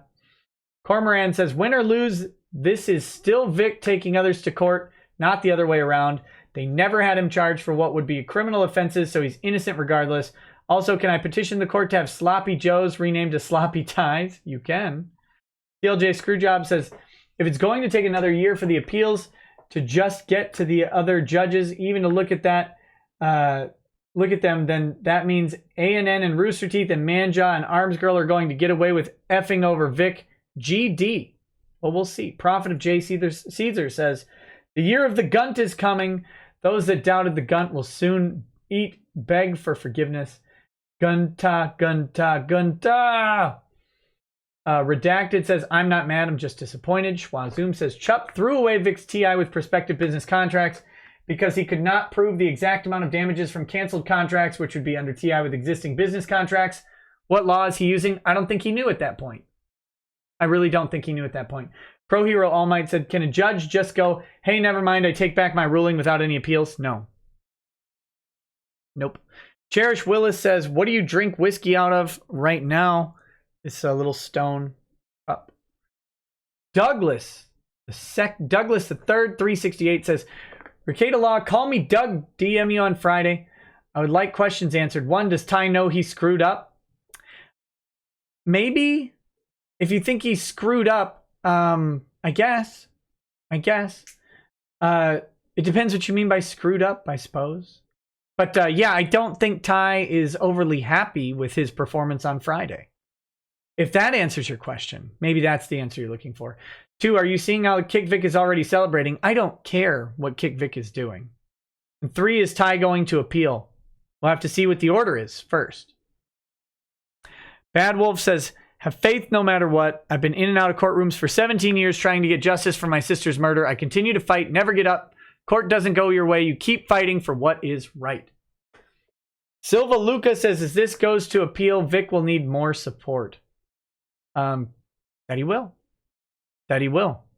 That'll be up to you guys. Octorian says, the thing that gets me the most is that it almost seems like the TI was tossed because people didn't sit on their hands and let Vic suffer. How is that justice? Are we supposed to suffer to obtain justice? Seems like quite a perversion of law. It's not law. It's problem solving. It's alternative dispute resolution, which judges really like. Look, mediate this out, arbitrate this out, or negotiate this out. The judge basically looked at this and said, well, I mean, he might have been damaged, but he negotiated it and it's all resolved now, so it's all water under the bridge. Let's move on. That's not the legal standard for it. It's not the legal standard at all. And that's not how TI works, but it is a way that judges do dispense of claims. It's not how TI should have been dispensed with at TCPA. Rogue says, are law twit jackasses in here? Well, maybe. I'm sure there's one recording it, and I'm sure they're going to say I made a bunch of bad points or whatever. I don't care. Don't care. Pope Hat's a giant vagina and a cuck. Brain Paint says, hey, Nick, what will you do now that your career is over and Pope Hat blocked you? He didn't block me. He unblocked me. That's worse. We have to start drinking Jack Daniels now? Oh, God. That'd be a failure. The Fly in Nick's Vault says, oh, no, Nick, you lost the case again. Bzzz. SoCuck Boy says, I'm Chronic Karen's pay pig. Kilroy was here, says, so it seems like this dishonorable Judge Chupp has a history of this kind of stuff he pulled during the TCPA. SoCuck Boy says, I call Karen Daddy. Forever229 says, well, we lost the case and somehow it wasn't Nikki's fault. No, I'm sure it was my fault showing up in court, too. Forever229 says, late and bigger boomer than Ty. Evan Rogers says, the attempt on I Stand with Vic has left us scarred and deformed, but I assure you our resolve has never been stronger. Armchair Warlord says, give him hell. Appeals are a thing for a reason. That is true. Super Range 128 says, I know you prefer homeschooling your kids. How do you get your kids to make or find friends? It's one flaw I saw from homeschooling. Well, we put our kids in tons of activities, which means we're driving all the time during the school day. We are taking them to piano, violin, dance, martial arts. We're taking them to all, church activities. Our homeschool co-op is like a classroom once every 2 weeks. And they have activities. They go play with neighbor kids like kids used to do. All of that stuff. Brandon Gross says, do you think cancel culture will go away in 2020? No. Tangenting Tangerine says, hey, Nick, my dad just died of a massive # heart attack. And the Vic case has me so depressed. Please say in Randy Savage's voice, I stand with Vic. I hope that helped you out, buddy. I'm very sorry for your loss, man. DNA Crow says, you've conned our hearts. Take my dollars and lie to me. I need the grift and you need the whiskey. For real, though, much respect. My dude hasn't changed. Thanks, buddy. Rick U1186 says, this taught people two important things. Judges are the most unpredictable thing in a case, and that being in the audience is limiting. Unhinged Crank says, Ty fumbled worse than the Detroit Lions. Oh, brutal. Blaine Smith says, hey, Nick, how will you stay hydrated after this is all over? You know, when #KickVic stops crying and comes back to reality. I don't know. Rick U1186 says, there's no bigger critic than oneself. That's true. Tiny Kitsune 038 says, Nick, what do you think of the criticism that having Ty on your show impacted his work performance? I don't think it did at all. I don't see how having him on would cause the work to be much different or worse or better either. I could make the argument that it's better actually, because some lawyers talk out their issue, and by talking through it, they refine and change things. So maybe that helped in that way. I don't know, but that's one way it could help. I don't know how it could make it worse having him on the show, but it's not really up to me. And people liked having Ty on the show, and they like having the perspective. Now, Ty presented what many of the arguments would be, and then they made him. So, Airdrow says, I know you have a lot of super chats to get through, so I'll try to be quick. When this is all over, will you try to get Vic on the show? Absolutely. Steven Sanderson says, thinking of inviting Vito on. Who the heck is Vito? Despite a live stream pointing out he knows nothing about the situation, he keeps talking. Also, he may have deleted comments from his Vic video. Not entirely certain. Who's Vito? Can someone tag me and see? Thinking of inviting Vito on. I don't know who Vito is. Unhinged Crank says, Ty needs breathalyzer before entering the courthouse. No, Ty was not drunk before entering the courthouse. Ty may have gotten drunk on the That's a joke. That's a joke. Shina says, is an appeal in the works? I mean, I would assume they're strategizing for an appeal, but I can't tell you if they will appeal or not, because there's no order yet. Who's Vito? Dang it. Vito is a kick Vic grifter and a moron. Let's see. D-Man Dog 056 says, how goes reaching out to Chuck? I don't know. I don't know. Quality of Life says, hey friend, how was your weekend? We always appreciate what you bring to the table. I bet that courtroom really was a dumpster fire. It's a shame that you, Nick, can't super chat the courtroom, dang it. Yeah, I think the judge would have been very unhappy with that. Consider Me Phil official says, hey Nick, CD release in Minneapolis on Saturday the 14th. You should come. We'll buy you a drink. I don't know what I'm doing on the 14th. Where? Where in Minneapolis? Where in Minneapolis is this?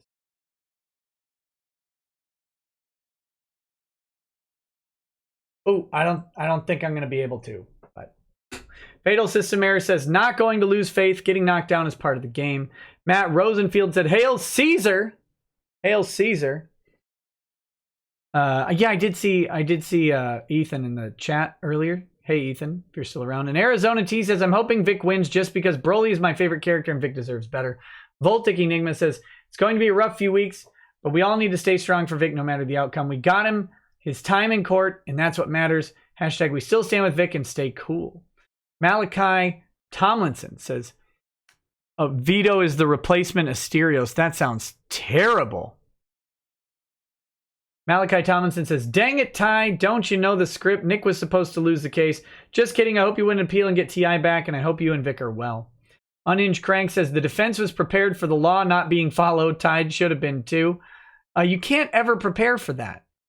And the defense wasn't prepared for the law not being followed. They just benefited from it. And because they benefited from it, they shut their mouths on the things that went definitely... that were wrongly done against them, like the inclusion of those affidavits. Very weird. Cosmic Drew says, Ty expected a trial, not the Spanish Inquisition. No, he didn't expect a trial because a trial is a higher burden than a TCPA. And there's a jury. David Hervey says, sounds like the judge did not want to be there. They never do. Nobody wants to be in court. I'll tell you. Spencer J. Kildare says, my issue with Judge Chupp's decision is how he led, asked, and interpreted the evidence. Yes, that should be your issue. We know with context that the evidence leads to insufficient evidence leads to decisions like Trayvon Martin. Roland Walker said, had Markey's behavior prior to the case, dodging paper service, tweets like name and shame is the fastest way to the courtroom, etc., been argued harder to Chupp, his views would worsen. No, the name and shame tweet was specifically brought up. So, no. And dodging papers from the server is not... You don't have a duty to make service easier on your opponents. So I know it's funny to make fun of Markey for that, but it has no legal bearing on the case. None. But that name and shame is absolutely... That was argued in front of the judge.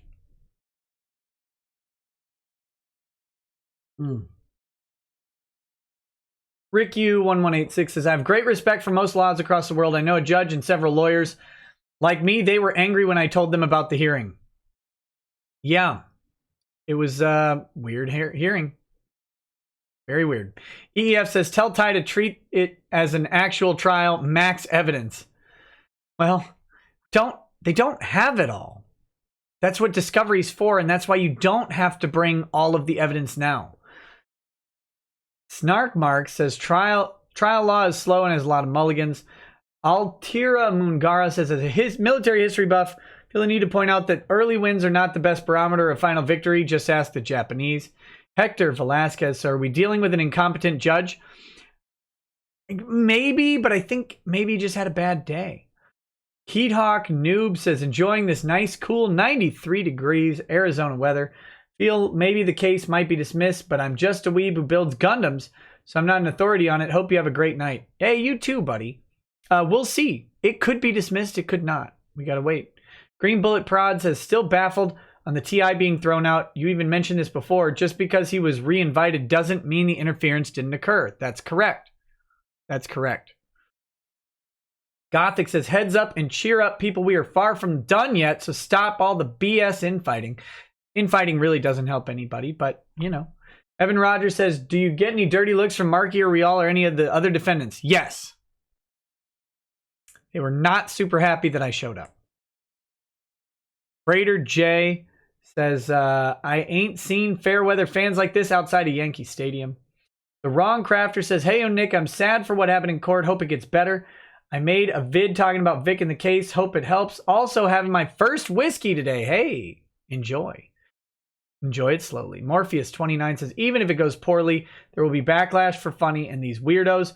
Hope they like ramen noodles in chapter 11. First super chat ever. Hey, thanks, Morpheus. Otaku Sage says, is there any way to convince a convention to unban Vic? You just got to ask him.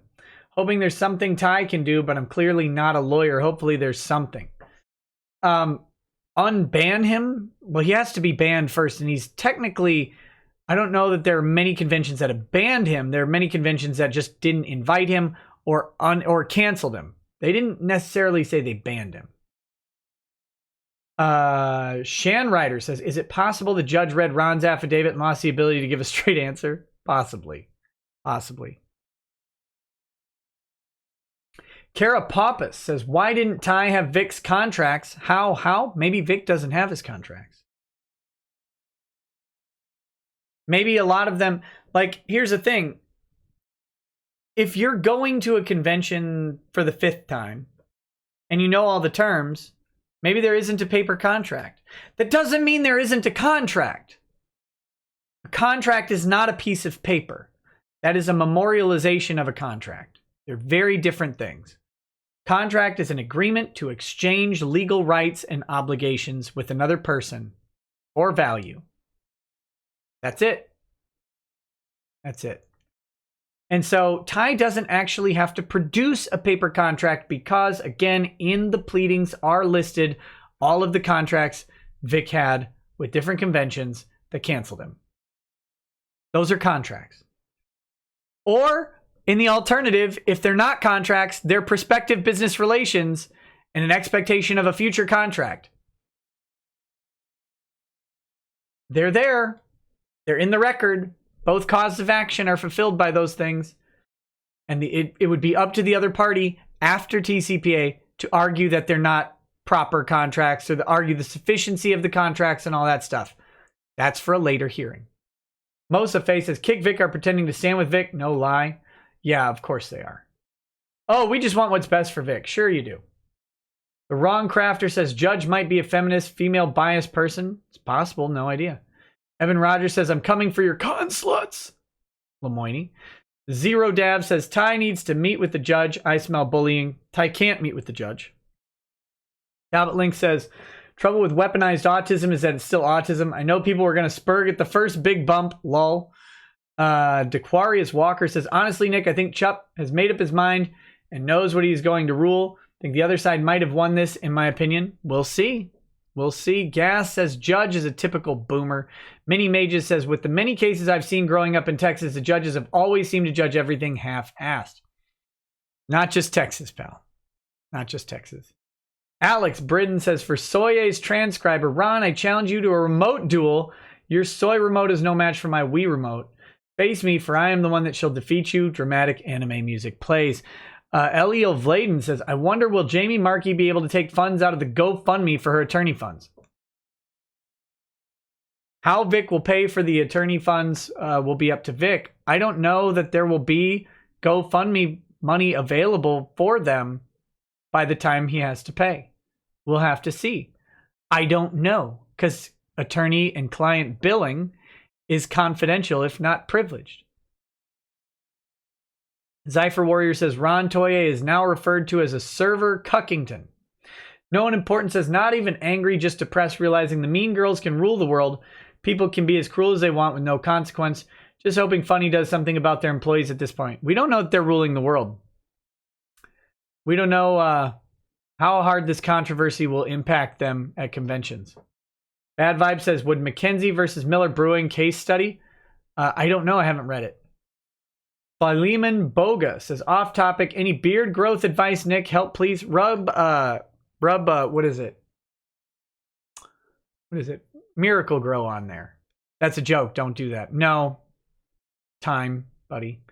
Carapapa says, if Vic loses, I'll be done with everything DBZ and all dubs, and I expect a lot of others will be on the way out too. Killing dubs will destroy them. Shining Nebula. Did I read this one? Yeah. Shining Nebula says, I'm with Vic until the bitter end, regardless of what turns up. What's most important to me is due process. If we don't have that, what do we have? Tyranny. Bad Vibe says, it's not over till T. Greg wins the Senate. Devil May Cry 5 says, thank you, Nick and Ty, for all the support and keep up the big fight. I always enjoyed listening to you guys.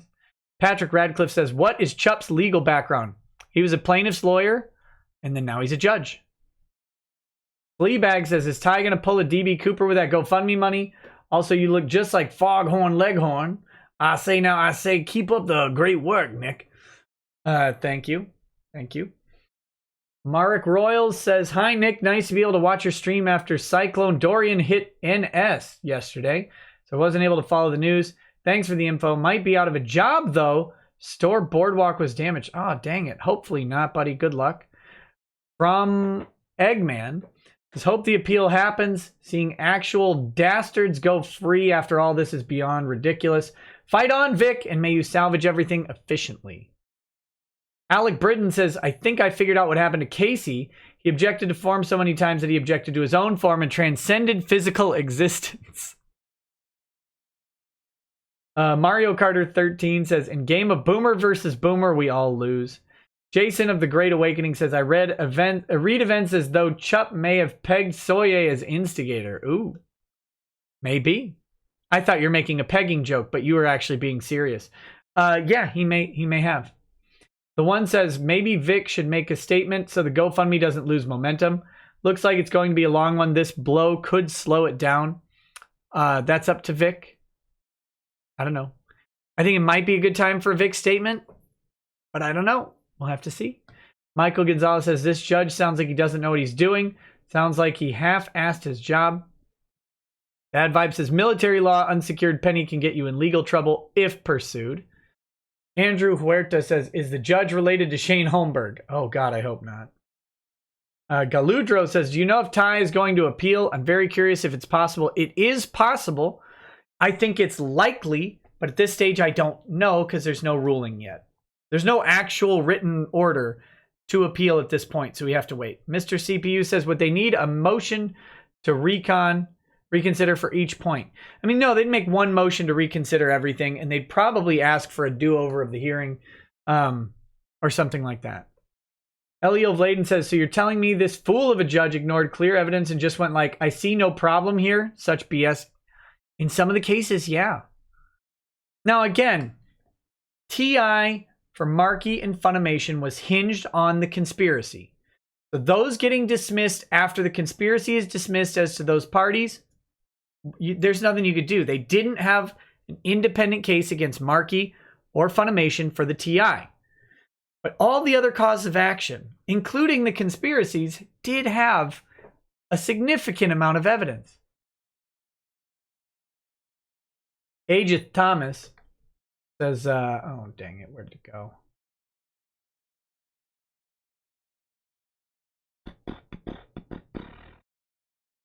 Ageth Thomas says, let's have Master Mixer with Nate and Rackets. You tell us the exact ingredients and drinks beforehand. We can make the drinks with you guys. Don't cuck us with just looking at your drinks. Cheers. That'd be fun. That would be great. I'll ask him. 47 Ronin Gaming says, so what you're saying is court is unpredictable? Weird. Cute cup, by the way. Hey, thanks. Yes, and court is always unpredictable. 11 says, can judges reverse the dismissals in the final order? I.e. TI is back and or Markey returns. Now without a motion to reconsider. I don't believe they can do it sua sponte. I think they do need that motion to reconsider. EEF says, Ty respected judge. Judge lost it. It's go time, Ty. I think Ty learned a lot about the judge at this hearing. Maybe misunderstood his initial assessments of him and now needs to reconsider and re-strategize. I think Ty will be very different the next time he goes before this judge. Unbeknownst times 12 says, this is what confuses me. If evidence wasn't tweets and some major publication, yet both destroy a man's life, what's the difference? Who knows?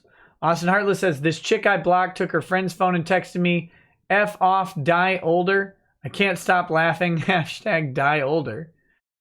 Ricky1186 says, the judge was playing sloppy to the TCPA standards. I agree. Dustin Fritzfar says, I've made the case that I prefer the orcs in 40K, or have I made the case that I prefer orcs in 40K yet? Is it getting old yet? Orc talk never gets old, buddy. Henry Aller says, bought an 06 Crown Vic. First car, love you all. Hey, congrats, buddy. Enjoy it. Riku1186 says, Kick Vic are premature ejaculators, it seems. Yuck. Well, look at them. Mike Lombardo says, does the reduction in claims reduce possible damages? Losing the TI reduces the damages from the TI, but TI is not a high damage cause of action. Okay? The defamation is the highest damage cause of action that there was. Also, thank you so much for your insight, Nick. I hope there's at least a motion to reconsider. I think there probably will be. Kazma says, hey, Nick, off topic, but when are you going to start Path of Exile? I was thinking about tonight playing solo or setting up a group for your Twitch thottery. I want to do groups. I was thinking about tonight doing groups. I might start solo. I don't know. John Smith says, hey, Nick, love the show. I missed part of the stream, so don't know if you talked about it. What do you think of the tweet from K-Noise-Water-MD about people going after the judge on his Facebook? Couldn't link the tweet, sorry. I don't think the people should do anything to the judge, including go after him on his Facebook. I think that's a bad plan. We still have a lot of business to do with this judge, and pissing him off doesn't seem like a good idea to me. That said, people do what they do. I don't recommend it at all. Jennifer says, how about Funko Pop signed by Vic as prizes? Well, I don't have that.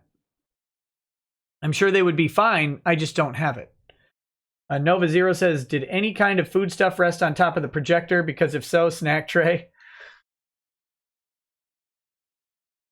Mike Lombardo says, Monica, he lost a case he initiated.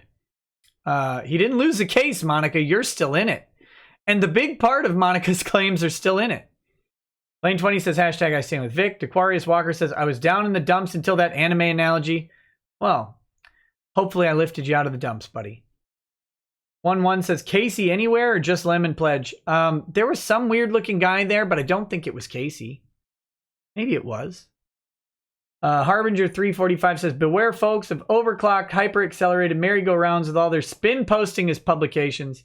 Chris Lemon says, at some point you need to play Darkest Dungeon on Twitch. Don't forget the Lemoyne expansion. Casbiness says, Toye wasn't there because it didn't fit with the optics of man attacking women. Fake crying wouldn't have worked as well, etc. But Toye could have cried and been one of the girls. That would have been perfect. Shining Nebula says, any news on that guy that impersonated you? He apologized a lot. Apologized to me in DMs. I don't think we're going to see anything happen from that. That's up to GoFundMe and federal authorities. It's not up to me. I mean, I accepted his apology because I think he was just being stupid. Didn't think through his actions. Jake CB says, could the judge have made the rulings he did so he would have more time to deliberate via the motions to reconsider? Maybe. Ricky1186 says, don't forget Transcriber Coon. Hyrule 47 says, Chup shouldn't have been in such a rush. I agree. They shouldn't have scheduled a hearing after the other hearing. They should have given more time, but they didn't. Blaine 20 says, Fly on the Wall told me Chup was intending to throw the whole case Vic's way until you showed up to court in sneakers. That's what it was. That's what it was. A lot of people are criticizing my choice of sneakers with suit. You know, okay. Lots of people wear sneakers with suits, especially when they don't need to wear dress shoes. I'm not a big fan of dress shoes. I don't like packing them. Don't like wearing them. I wear sneakers. I wasn't representing anybody in court. I also knew it would piss people off if I showed up in sneakers. Thought about showing up in shorts, but I thought the suit and the sneakers particularly would make people mad. And it did. Phoenix Lord Asterman says, I actually don't blame Ty for any of this. Seems like the judge didn't want to be there. I don't know what he could do differently that would have really changed anything. I don't either, frankly. I mean, I made some criticisms of Ty, but I don't know that they would have had any impact on the outcome.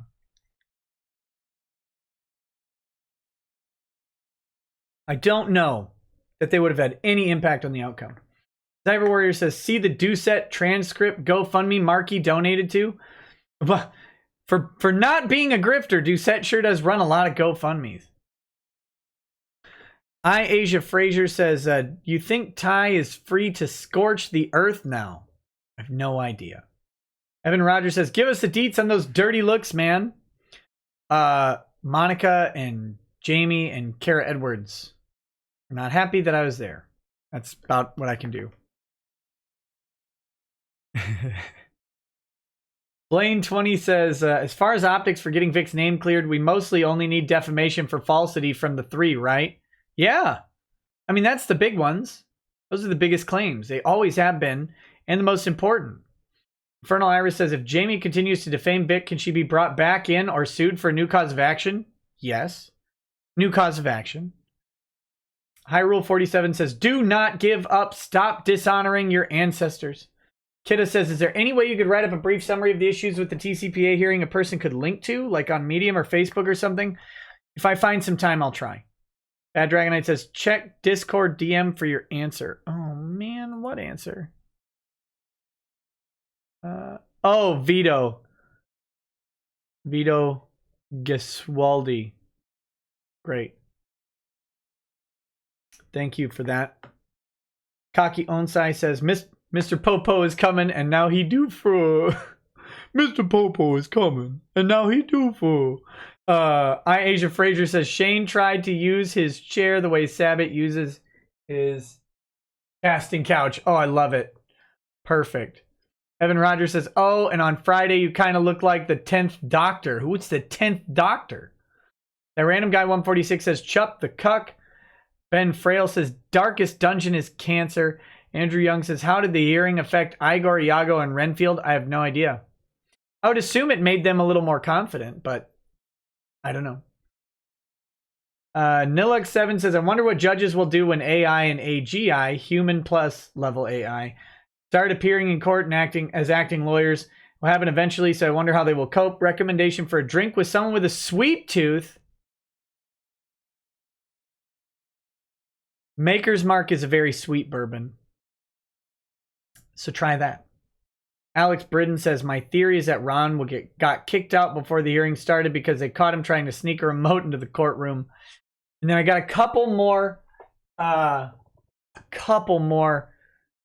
justice chats here.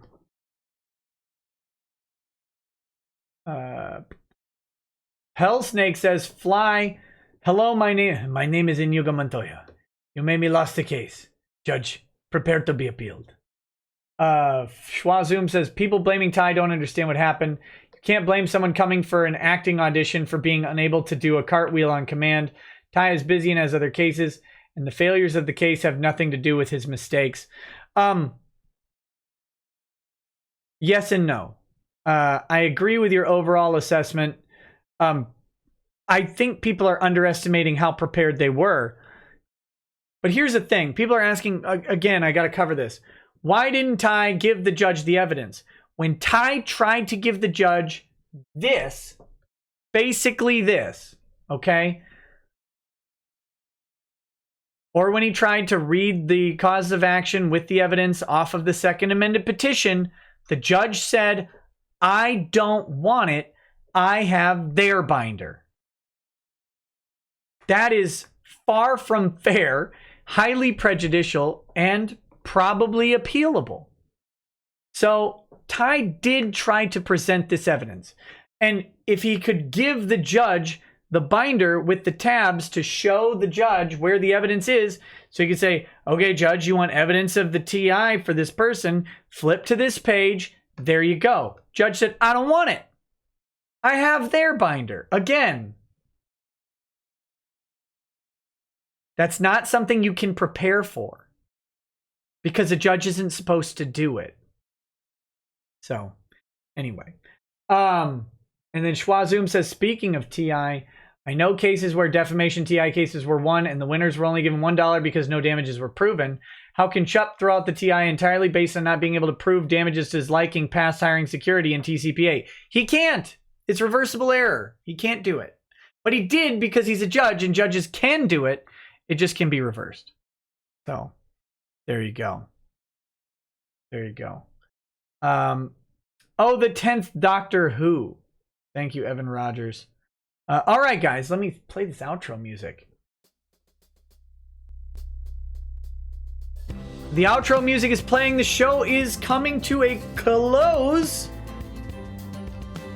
It's been a long show. I've been wondering all weekend what to do for this show. I hope it was what you were looking for. I hope it provided you the insight that I got. I don't try to make excuses for what happened in court. Again, I can't control what happens in the courtroom.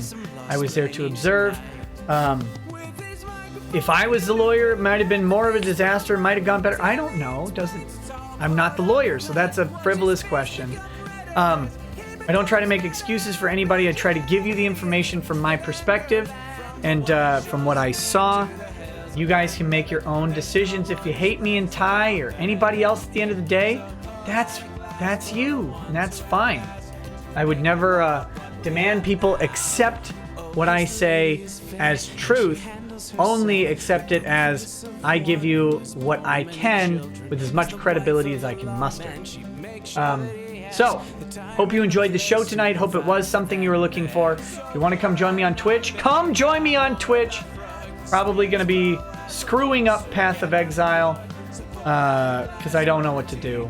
But that said, I will see you all tomorrow. Many of you tomorrow.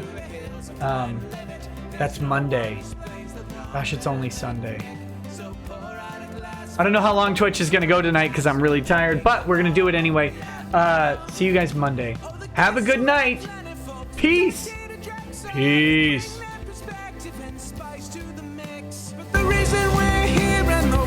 Unhinged Crank says, will Ty have it together to appeal all of this? Yeah.